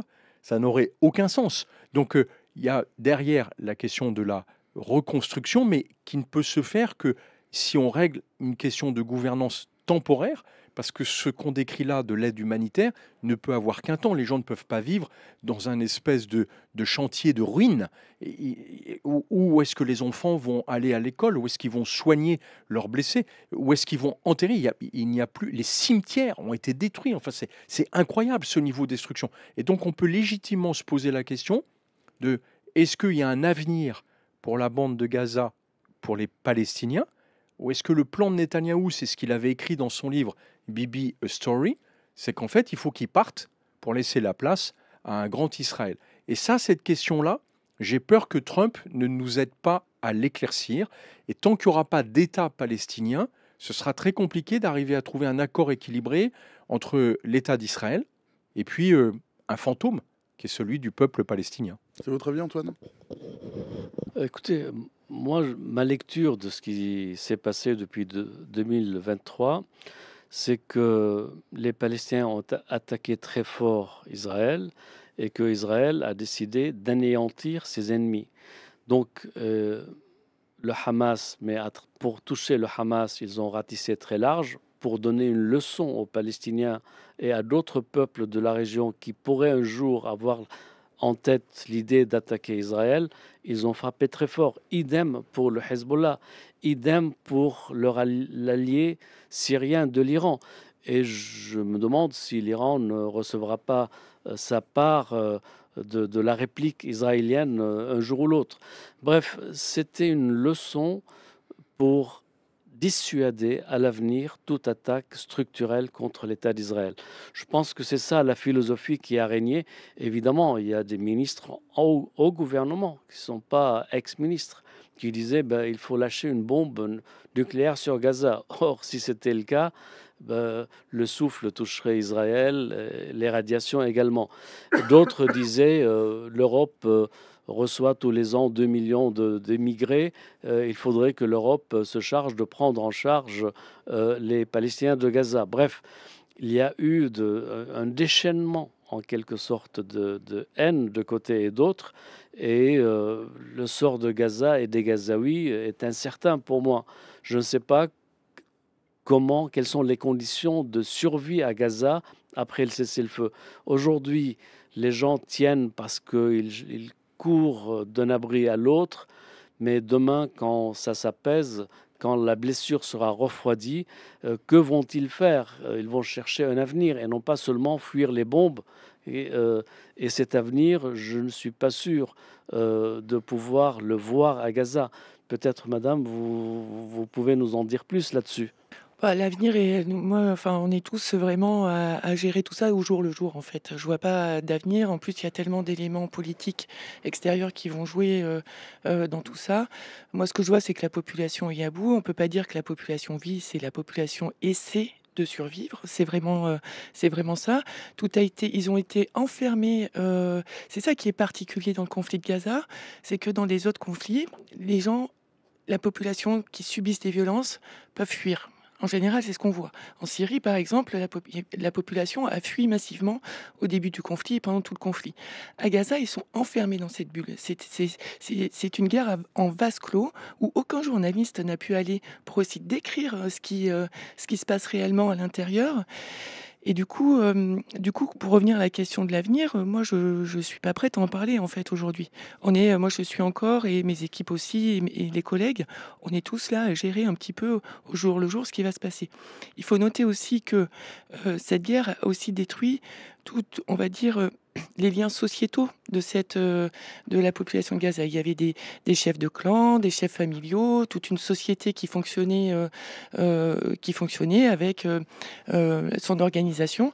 Tout a été complètement détruit. Il n'y a plus de police, donc on est aussi dans le chaos à l'intérieur.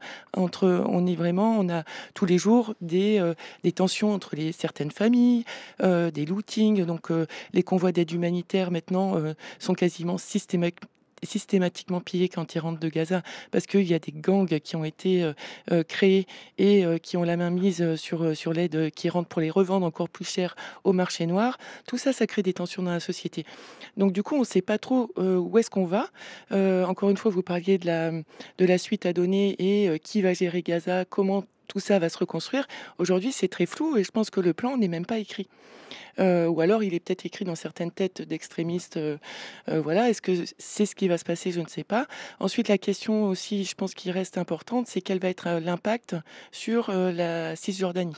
Parce qu'on voit aussi que la guerre à Gaza a impacté fortement la Cisjordanie. On voit que les colons israéliens s'implémentent vraiment aussi sur certaines zones, que les violences sont accrues. Est-ce que la Cisjordanie va faire partie du deal aussi avec l'extrême droite israélienne pour laisser passer le cessez-le-feu à Gaza? C'est aussi une question en suspens.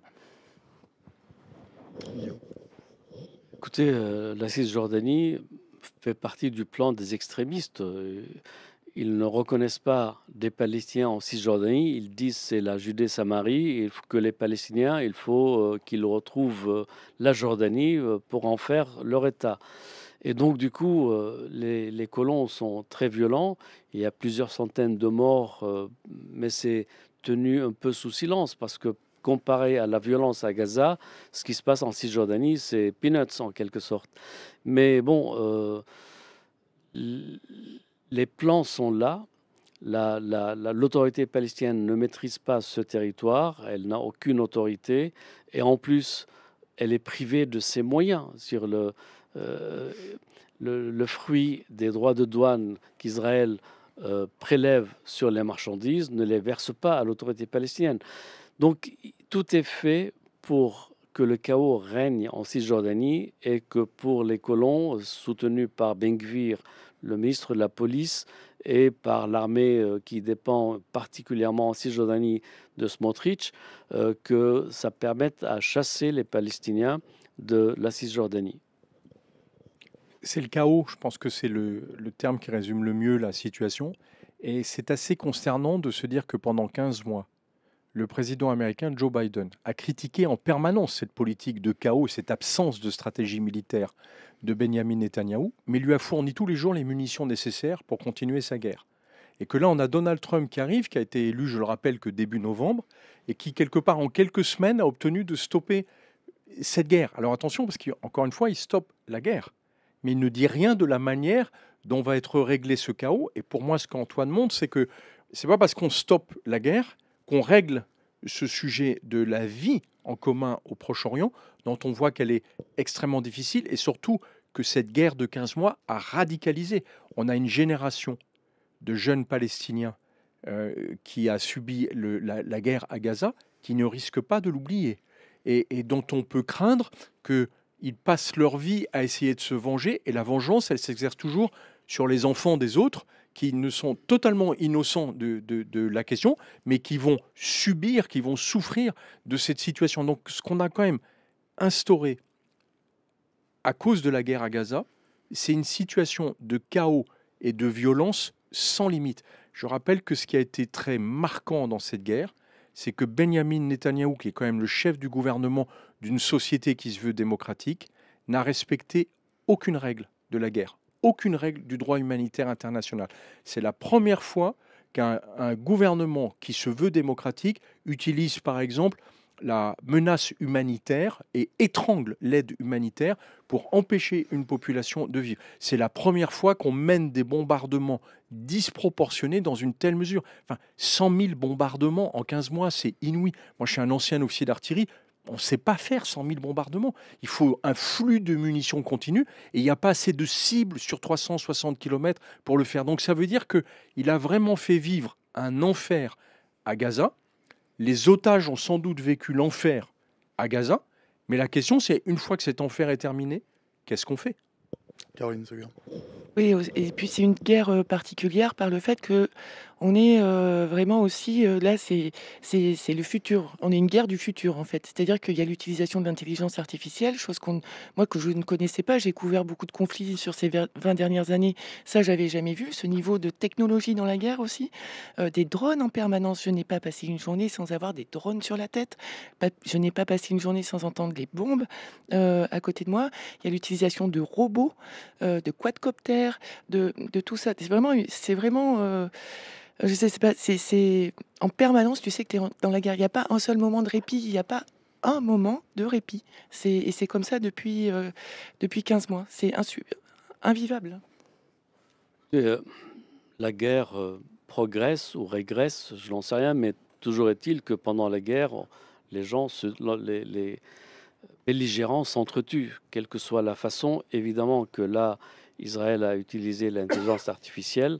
C'est comme ça que depuis 2006, Israël a constitué une base de données sur le Liban, une base de cibles qui a permis à Israël de liquider les dirigeants du Hezbollah, de les décapiter.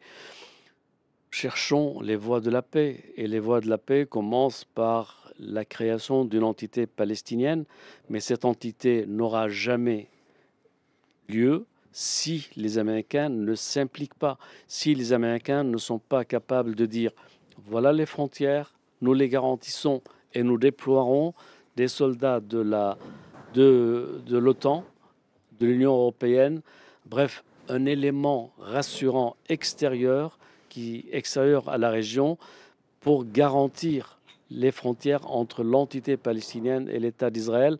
Et je dirais que les Palestiniens accepteront, comme ils ont accepté par le passé, d'avoir un État désarmé. Ils veulent être chez eux.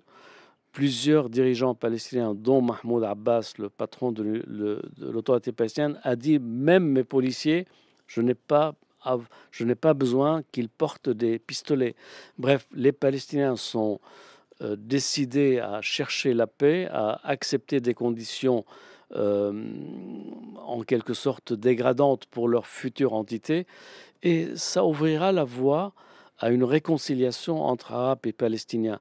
Aujourd'hui, il y a plusieurs États qui ont reconnu Israël, qui commercent avec Israël, qui sont des alliés d'Israël. J'entends des pays arabes et pas des moindres. Mais pour que les derniers rejoignent le lot, il va falloir passer par une satisfaction des Palestiniens, leur accorder une entité, une reconnaissance à leur existence, à leur identité. Donc voilà, et tout ça, aujourd'hui, Trump à la Maison-Blanche peut surprendre dans le bon ou dans le mauvais sens. S'il charge son gendre Kouchner de la question, peut-être que Kouchner ne verrait jamais de place à aucune entité palestinienne. Mais il peut aussi dire je veux arrêter les frais, je veux que la paix s'installe et je suis prêt à envoyer tant de milliers de soldats pour garantir les frontières entre les deux entités. Il n'est pas du tout évident que Donald Trump emprunte cette voie. Il peut nous surprendre. Je crois s'il cherche la paix, s'il cherche à ne plus gérer des guerres, des conflits au Moyen-Orient, c'est la voie. Maintenant que l'Iran est brisé, en quelque sorte, son influence, elle est par terre dans la région, et qu'il y a une opportunité, il faut qu'il la saisisse et qu'il construise une paix sur les 50 prochaines années ou sur le prochain siècle à venir. Caroline Seguin, vous souscrivez? Je suis moins optimiste.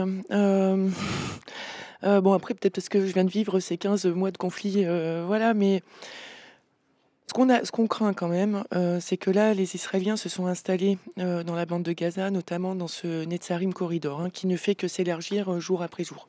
J'ai pu le traverser, je vous redis encore une fois que tout est à plat, tout est contrôlé. On voit aussi qu'ils ont pris contrôle du Philadelphia Corridor, qui est la bande entre Gaza et l'Égypte, qui ne fait elle aussi que s'agrandir. On a aussi encore en corridor au nord le Nitzufim Corridor, qui coupe Gaza City de Gaza Nord, et évidemment tout le contrôle à l'ouest de ce qu'on appelle la Fence Road. Donc moi, je ne vois pas les Israéliens partir. Pour être franche, je sais que ça fait partie des discussions et du deal. Je ne l'imagine pas là, en tout cas dans les prochaines semaines. Est-ce que Gaza va finir par être coupé en plusieurs bulles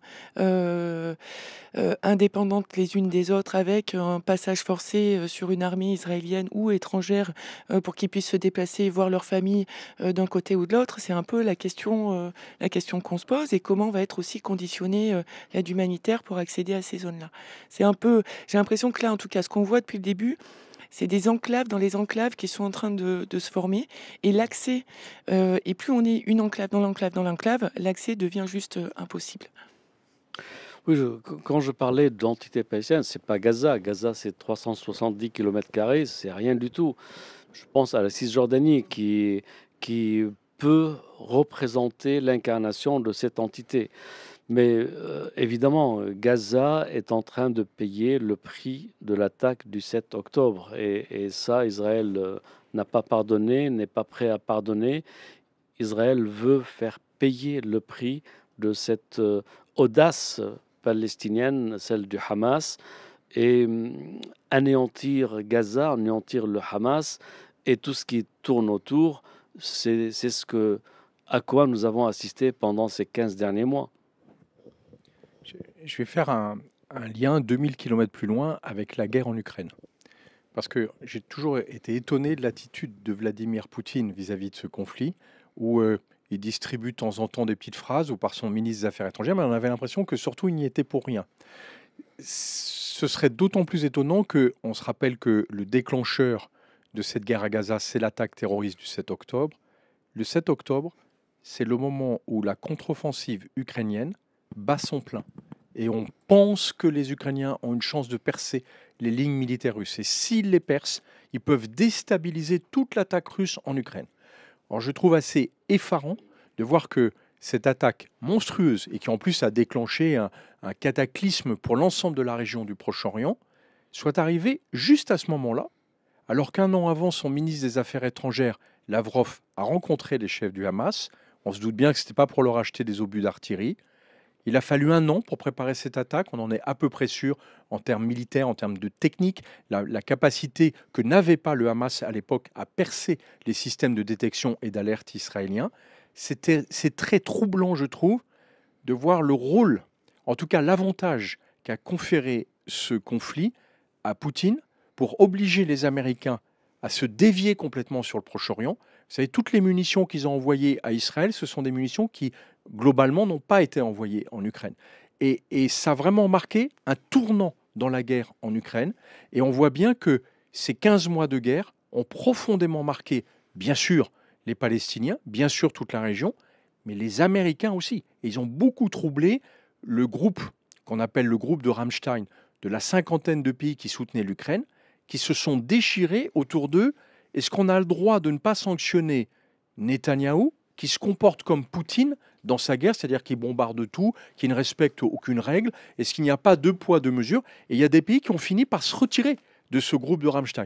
Donc pour moi, il y a une connexion qui est très forte entre ce qui s'est passé au Proche-Orient et que Trump essaye de stopper, en tout cas dans son approche qui est quand même très particulière, qui est uniquement business. C'est dire la guerre, c'est pas un bon business, donc il faut stopper la guerre.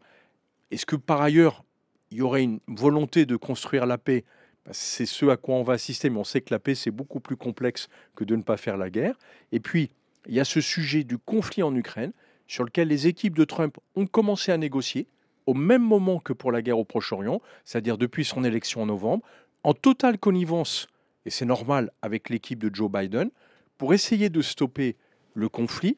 Mais pour moi, le lien est très fort entre ces deux conflits qui ont vraiment déstabilisé quelque part une grande partie du monde et qui ont eu des conséquences énormes. On ne le mesure même plus aujourd'hui, mais le fait que les Houthis polluent, essayent d'empêcher une partie du trafic maritime en mer Rouge, c'est dramatique pour le trafic maritime international. Ça a des conséquences économiques sur pratiquement la moitié du monde. Donc c'est un conflit qui était majeur. Le fait qu'il s'arrête, en tout cas en termes de guerre, pour moi, est quand même un immense soulagement. Je dirais que le principal acteur, c'est pas Lavrov, c'est plutôt le général Soleimani. Et après son assassinat, son successeur, le général Kahani, s'est engagé auprès de Sinoir à honorer tous les engagements de son prédécesseur. Pour moi, toute cette affaire, c'est pas la Russie. La Russie en a profité par la suite. Ça a constitué une diversion, mais c'est pas. Vous y voyez une coïncidence? Je ne sais pas s'il y a une coïncidence, si les Russes ont appuyé, ont donné, mais tout le préparatif était iranien. Et d'ailleurs, le Hezbollah, dès le 8 octobre, il n'a pas appelé Lavrov. Il a reçu les instructions de Téhéran pour rentrer dans la danse, ouvrir le feu, déclarer la guerre. Au nom de qui? Au nom de l'Iran. Ce n'est pas au nom du Liban. Ils n'ont consulté ni le gouvernement dans lequel ils étaient présents, ni l'armée, ni... Bref, c'est Nasrallah, le chef du Hezbollah, qui a décrété dès le 8 octobre, sans connexion avec Moscou, mais en obéissant aux instructions de Téhéran, d'ouvrir le feu et de déclarer la guerre. Donc pour moi, que ce soit une diversion utile pour la Russie, c'est entendu, mais que les Russes soient derrière, je n'y crois pas trop. Alors, Antoine, c'est là où moi je pense que cette lecture est trop limitée parce qu'effectivement les seuls acteurs de ce conflit, c'est ceux que tu as décrits. La Russie n'est pas intervenue directement. Par contre, comment est-ce que l'Iran aurait pu se lancer dans une aventure pareille sans le soutien de la Russie? Et d'ailleurs, on voit bien que si le régime de Bachar el-Assad s'est écroulé en 12 jours, c'est parce qu'en fait l'armée russe avait retiré ses moyens militaires pour les consacrer à sa guerre en Ukraine. Le vrai vainqueur du régime Assad, c'est les déficiences de l'armée russe. Ce n'est pas les offensives israéliennes et ça n'est pas les interventions, y compris des Turcs. C'est le fait que Assad s'est révélé nu, finalement un colosse horrible aux pieds incroyablement fragile, parce que sans l'armée russe, personne ne pouvait le défendre et que même son armée n'a pas cherché à défendre un type qui de toute façon allait se tirer. Mais moi, je suis impressionné par justement l'absence de communication de la Russie sur ce sujet, et le lien extrêmement fort qu'il y a entre l'Iran et la Russie, y compris dans le fait que l'Iran approvisionne massivement la Russie en drones, mais pas seulement en drones, en missiles, peut-être en hommes dans certaines circonstances. Le lien est très très fort. Je n'imagine pas que l'Iran ait pu lancer une telle opération sans avoir un soutien fort de la Russie. Mais l'Iran a préparé cette opération bien avant du vivant du général Soleimani, c'est-à-dire bien avant le déclenchement du conflit en Ukraine. Et du coup, si la Syrie est tombée aussi facilement, parce que la Syrie a été débranchée, elle était sous perfusion de la Russie à travers l'aviation, Or, à Hmeimim, il n'y avait plus 36 avions, mais que 4 avions, et que les aéroports militaires syriens ne pouvaient plus recevoir les avions civils qui transportent du matériel iranien, et que quand les Iraniens ont dit à Poutine on a besoin de la base militaire de Hmeimim pour poser nos avions, eh bien Poutine était déjà en Ukraine. Il a fait appel à des Coréens du Nord pour son front ukrainien. Il n'allait pas dégager le front ukrainien pour envoyer des soldats pour sauver Assad alors qu'il est une cause perdue. Bref, je persiste à dire que c'est un plan iranien antérieur à la guerre en Ukraine, conçu par le général Soleimani et poursuivi par son successeur Krahani, qui a confirmé les engagements de Soleimani auprès de Sinoir. Donc, bon, évidemment, ça a profité à la Russie. Ça a détourné le flux de soutien à l'Ukraine au profit d'Israël. Le pont aérien américain maritime et aussi. Les stocks qui étaient dans le Negev de l'armée américaine qui ont été ouverts pour l'occasion. Bref, tout ça, évidemment, a détourné beaucoup d'énergie, beaucoup de moyens du front ukrainien vers le front de Gaza et du Hezbollah. Mais du coup, Antoine, je regarde en sens inverse aujourd'hui. Moi, j'ai le sentiment que l'Iran n'a jamais été aussi fragile parce que, d'une part, bien sûr, il y a eu ce conflit terrible sur Gaza, ce qui fait que le Hamas n'existe plus en réalité en termes de force. Le Hezbollah a été décapité, même si je me garderais bien de dire qu'il a disparu. Assad s'est effondré et donc il y a une vraie interruption physique entre l'Iran et puis l'ouest du Proche-Orient. Mais surtout, on voit bien avec le repli de l'armée russe que lors de la dernière attaque aérienne menée par Israël, avec l'aide des Américains, les Israéliens se sont surtout attaqués à tous les systèmes de défense solaire qui protégeaient en partie les installations les plus sensibles en Iran. Elles ont été détruites. Les Iraniens, évidemment, ont demandé aux Russes de les remplacer immédiatement. C'est des S-300, des S-400. Les Russes n'ont pas pu approvisionner l'Iran. Je pense que l'Iran, aujourd'hui, se sent terriblement fragile et nu dans ces circonstances, avec une Russie de Poutine qui est beaucoup plus fragile qu'elle ne le dit parce qu'elle-même est en train de négocier en Ukraine, et donc elle veut montrer qu'elle reste une superpuissance. Mais en réalité, au Proche-Orient, pour moi, la Syrie a démontré que la Russie n'est plus capable d'aider ses alliés, et que par conséquent, l'Iran n'a sans doute jamais été aussi fragile. Se posera donc la question de que va faire Israël contre l'Iran, évidemment avec l'autorisation des États-Unis, puisqu'il n'y a que les États-Unis qui puissent autoriser une attaque contre l'Iran. Messieurs, je me demande si on s'éloigne pas peut-être un peu du jour qui nous occupe aujourd'hui. Sauf si Antoine Basbous voulait donner une dernière réplique à Guillaume Ancel. Je ne vais pas vous mettre d'accord ce soir aujourd'hui. Et puis ça peut faire l'objet d'ailleurs, à mon avis, de plusieurs heures sur le sujet. Antoine Basbous, puis après j'ai une question pour vous, Caroline. Je crois que l'Iran a deux options, pas plus que ça. Première option, aller très vite négocier avec Trump pour s'éviter une frappe israélienne ou israélo-américaine. Et refuser cette option, ça veut dire s'exposer à une frappe sévère, soit israélienne, soit israélo-américaine. Mais de toutes les façons, l'Iran doit payer le prix de ce croissant chiite qu'il a construit depuis 45 ans maintenant, au détriment des États, en détricotant les États, en s'appuyant sur l'archipel chiite qui existait.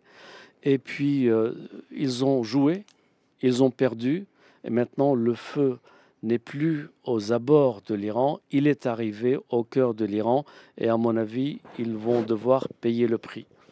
Mais c'est un rapport avec la bande de Gaza. C'est un rapport avec la bande de Gaza parce que cette situation-là, c'est le contexte, c'est le background en fait. Le conflit à Gaza en tant que tel n'aurait pas pu exister s'il n'y avait pas eu l'Iran. Et donc, il faut bien le regarder parce que sinon on ne comprendra pas la suite. Russie. L'Iran. Vous parlez de Lavrov. Non, je disais l'Iran comme acteur sur place et la Russie, à mon avis, comme grand parrain derrière. Mais pour moi, ce qui est important quand on relit ces événements, c'est qu'on peut mieux comprendre comment la suite peut se passer et la reconstruction de Gaza, qui va être le sujet des discussions et pas de la réalité. passera bien sûr par la capacité à stabiliser la situation. On estime que les dégâts sont de l'ordre de centaines de milliards, la reconstruction de la bande de Gaza, tout petit territoire, mais des centaines de milliards pour pouvoir d'abord dépolluer le terrain. Il y a des explosifs partout, il n'y a plus que des saloperies par terre en fait. Les décombres sous lesquels sont sans doute enveloppés plus de la moitié des victimes de cette guerre. Déjà, rien que pour pouvoir nettoyer ce terrain, il faut des années et des milliards d'investissements. Et puis après, commencer à reconstruire, personne ne le fera s'il a le sentiment que tout ça peut être détruit dans les 6 mois par la prochaine frappe israélienne. Et par conséquent, il faudra une véritable stabilisation de la gouvernance pour que des investisseurs, même très bien intentionnés et très riches, puissent dire maintenant, on lance ce processus dont on sait qu'il est long et compliqué. Mais tu fais toi-même une transition parfaite à la question que j'avais posée à Caroline. Comment, là, aujourd'hui, dans les jours à venir, comment vous allez déployer vos activités dans la zone pour accompagner ces gens On en va l'état, c'est s'adapter en fonction tout de... frais.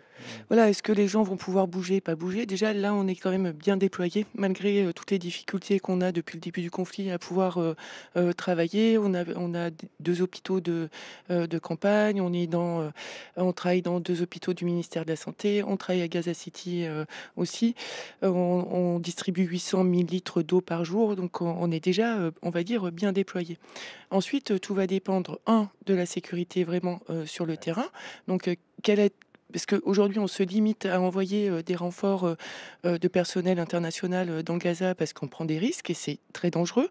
Donc ça, c'est la première condition. La deuxième, c'est qu'est-ce qui va être réellement mis en œuvre concrètement pour que l'acheminement de l'aide puisse augmenter. Et ensuite, on suivra les populations comme on l'a toujours fait.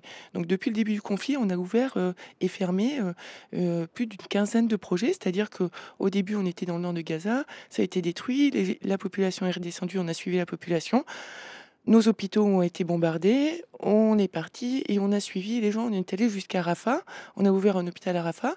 Rafah a été au mois de mai en ordre d'évacuation. On est remonté à Deir el-Balad. Enfin bref, on s'est toujours adapté en fonction des besoins et où étaient les populations. Et donc là, ce sera en fonction de ce que Israël veut bien nous laisser acheminer comme aide. C'est des équipes en rotation, il y en a qui sont là depuis le début du conflit. Ah non. Là, on ne tiendrait pas. En début du conflit, on avait des rotations de 1 mois et on essayait de faire revenir les gens 3 fois. Là, on est sur des rotations de 2 mois et puis on essaie de faire revenir les gens 2 voire 3 fois. Et puis après, on est un peu KO quand même. Et il faut dire que c'est quand même émotionnellement, c'est des missions. Moi, encore une fois, je suis plus toute jeune et j'ai vécu beaucoup de conflits, mais celui-ci, émotionnellement, il est quand même très particulier. Parce qu'on est face à une détresse immense et qu'on est dans l'incapacité de voir ces massacres se perpétrer devant nos yeux, malgré le fait qu'on crie au monde entier ce que l'on voit et ce qui se passe et tout ce qui est intolérable. Mais n'empêche qu'on n'a jamais réussi à faire arrêter ces massacres. Nawal vous dit merci dans le chat. Donc vous êtes Médecins sans frontières. Pour représenter Médecins sans frontières, en tout cas ce soir. Il y a d'autres structures sur place. C'est compliqué de travailler avec elles ou pas? Alors, Quand je dis vous êtes nombreux, vous n'êtes pas si nombreux que ça, en fait, sur place. Il y a combien de... Alors, je ne sais pas d'ONG? exactement combien d'ONG il y a, mais il y a la Croix-Rouge internationale qui est quand même aussi bien présente et qui est bien déployée. Et puis, il y a les Nations Unies qui, malheureusement, se font... je sais même plus le dire, cibler. Voilà. Alors, j'avais le mot en anglais, j'arrive plus à le trouver. Qui se font aussi cibler. Il y a le départ d'UNRWA qui est quand même une sacrée catastrophe dont on ne parle plus. Mais on est dans une période où on veut augmenter l'aide humanitaire. Au moment où UNRWA va être éjectée d'Israël. Donc UNRWA qui gère quand même beaucoup de choses à l'intérieur de Gaza, qui nous permet aussi, par exemple, qui jusque-là acheminait tout le fuel à l'intérieur de la bande de Gaza, qui supporte énormément de postes de santé, de salaires. Il y a 13 000 Gazaouis aujourd'hui qui reçoivent des salaires de l'UNRWA.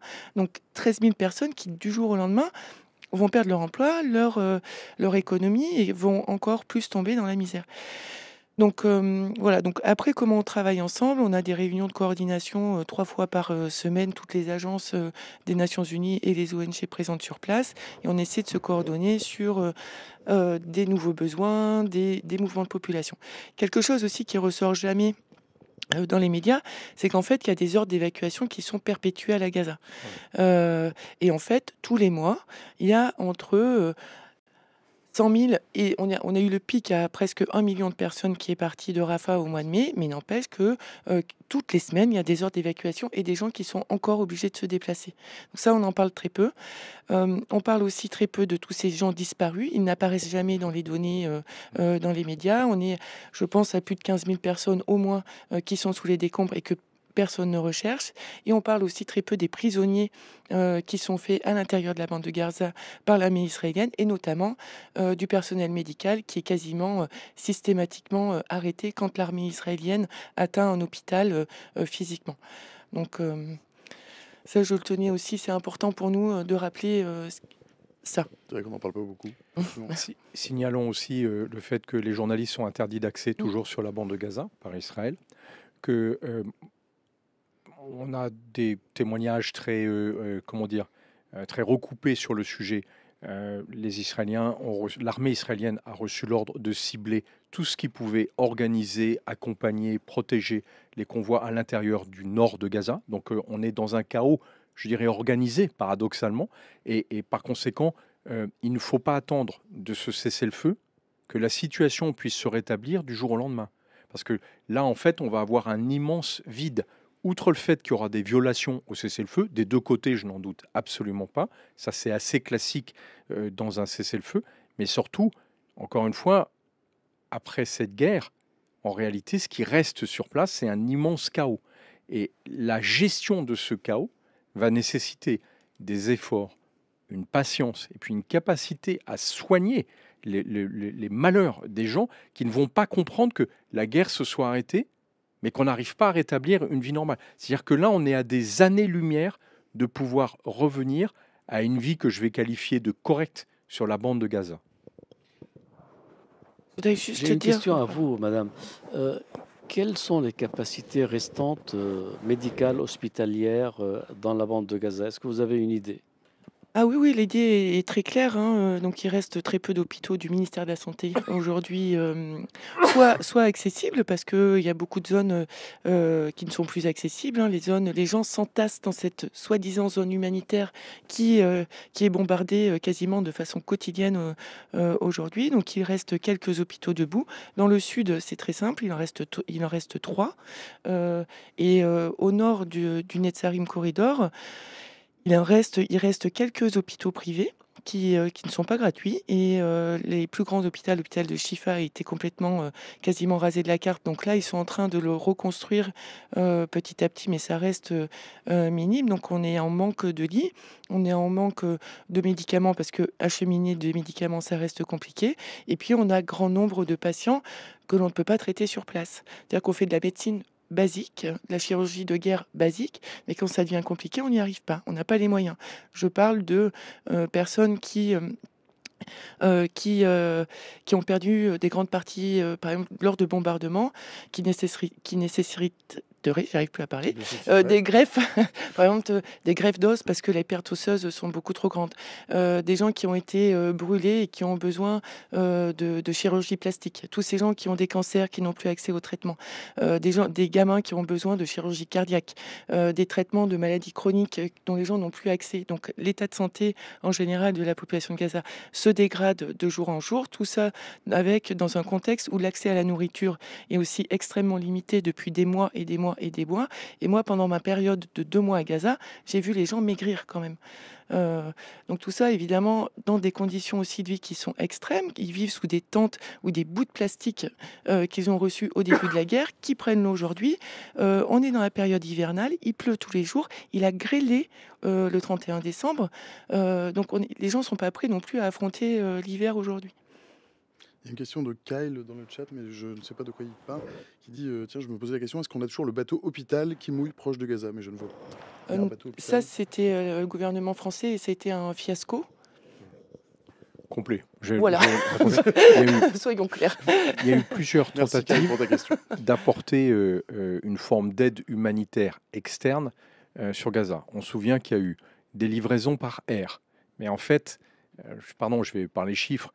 Vous savez, quand on prend un Hercule et qu'on livre sous parachute un peu d'aide, en réalité, on peut livrer 3 à 4 tonnes. Un camion, ça transporte 40 tonnes d'aide humanitaire. Donc déjà, avec 10 avions, on n'a pas transporté ce que transporte un camion. Et je le rappelle, Caroline le disait tout à l'heure, il faudrait 600 camions par jour. Donc ça, pardon, mais c'était bien pour faire de la communication, mais ça n'a absolument servi à rien. C'est même pas une goutte d'eau, c'est un flocon de grêle. Après, il y a eu la tentative américaine d'installer un port qui devait recueillir. Et alors, l'idée était barges, intéressante, c'est ça voilà, d'un point de vue logistique, c'était de faire des norias à partir de Chypre pour permettre l'acheminement sans passer par la route et Israël de l'aide humanitaire. Simplement, ça n'a jamais fonctionné. Je pense que les Israéliens ont tout fait pour décourager les Américains dans cette tentative. Et à la troisième tempête, les Américains se sont rendus compte qu'ils ont dépensé des dizaines de millions de dollars pour installer un port artificiel qui n'était pas viable. Donc, ils ont replié prudemment. Et puis après, mais on est toujours dans le symbolique. La France a voulu envoyer un navire hôpital, mais en fait, sur ce navire hôpital, il faut choisir ce qu'on transporte. Soit on transporte de l'aide humanitaire, soit on transporte des modules pour pouvoir soigner les gens. Et là, on a fait le choix de transporter essentiellement de l'aide humanitaire. Donc, il n'y avait quasiment rien pour soigner des gens. Et donc, ça veut dire que, pardon, mais il a fait des ronds dans l'eau. Bon, on a pu dire la France a essayé de faire quelque chose. C'était, comment dire, c'était sympathique comme tentative. C'était totalement inefficace et surtout absolument pas à la hauteur de l'enjeu humanitaire sur lequel Gaza a été une véritable catastrophe. On a quand même parachuté un peu de médicaments avec les Jordaniens et ça, c'était utile. Les Jordaniens sont présents avec des hôpitaux de campagne aussi et ils arrivent quand même à traiter pas mal de patients. Ouais. Chers amis, il est 18h59, passé de 29 secondes et c'est déjà l'heure de nous quitter. Le mot de la fin, chers amis, le mot de la fin, Guillaume Ancel. Moi, je retiens quand même de cet accord de cessez-le-feu que c'est un immense soulagement. Et maintenant, la question, ce sont les questions du jour d'après, dans lequel il faut s'investir beaucoup plus que ce qu'on a fait pendant cette guerre de Gaza, où on a laissé Netanyahou faire absolument ce qu'il voulait sans plus rien respecter du droit qui fonde pourtant notre société. Et ça devrait nous poser question. Caroline Seguin, le mot de la fin ou le mot de la suite? Qu'est-ce qu'on vous souhaite? Je pense qu'il est temps d'humaniser la bande de Gaza, puisque depuis 15 mois, elle est déshumanisée. Il y a des gens qui vivent là-bas, c'est une population qui a le droit de vivre, qui doit se relever maintenant. Et je reste sur, pas le mot fin de la guerre, mais sur une trêve pour l'instant, et j'espère que la fin de la guerre va arriver. Merci pour votre témoignage pendant une heure et d'avoir été avec nous en tout cas. Antoine Basbous, le mot de la suite, le mot de la fin. Moi, si je dois espérer quelque chose, ce n'est pas des Israéliens de Netanyahou et de Ben Gvir, ce n'est pas du Hamas, mais plutôt de l'imprévisible président américain qui est arrivé à la Maison-Blanche. Peut-être que là, on pourrait, je parle au conditionnel, trouver un début de solution. Merci Antoine Basbous, 19h, passé de 52 secondes. C'est la fin de ce stream, chers amis. Merci de l'avoir suivi. Merci à tous nos invités. Merci aussi à Cyril Balta à la régie. Merci à Stéphanie au visuel. Merci à Camille Rio à la programmation. Pour ceux qui veulent revoir le stream, il est dispo dans une minute sur Twitch et sur la page replay de l'émission sur le site de France Info. Le site de France Info, pardon, c'est franceinfo.fr, mais vous le connaissez certainement. Le talk de France Info, vous pouvez aussi le retrouver sur Discord pour poursuivre la discussion. Ce sera plutôt demain soir, ou peut-être un peu ce soir, si vraiment je suis en forme. Le lien est dans le chat et sinon Jules va le mettre. Pour ceux qui veulent réécouter le stream avec les oreilles, avec le son de la maison de la radio et la musique, vous le retrouverez dans un instant en podcast sur la plateforme de Radio France. On ne va pas se retrouver mercredi comme d'habitude, ça bouge pas mal en ce moment les plannings, mais on est sur France Info et on s'adapte à l'actu, puisque France Info, son ADN, c'est tout de même de l'actualité. Et justement dans l'actu, il y aura lundi prochain l'investiture de Donald Trump, président des États-Unis, dont nous parlions il y a quelques minutes, avec pour l'occasion donc 2 heures de stream sur le sujet. Ce sera de 17h à 19h, donc lundi prochain, celui qui arrive là après ce week-end. Même endroit, même heure, pas vraiment de bonne humeur, mais bien sûr de bonne humeur. Je vous souhaite une excellente soirée à toutes et tous. Salut.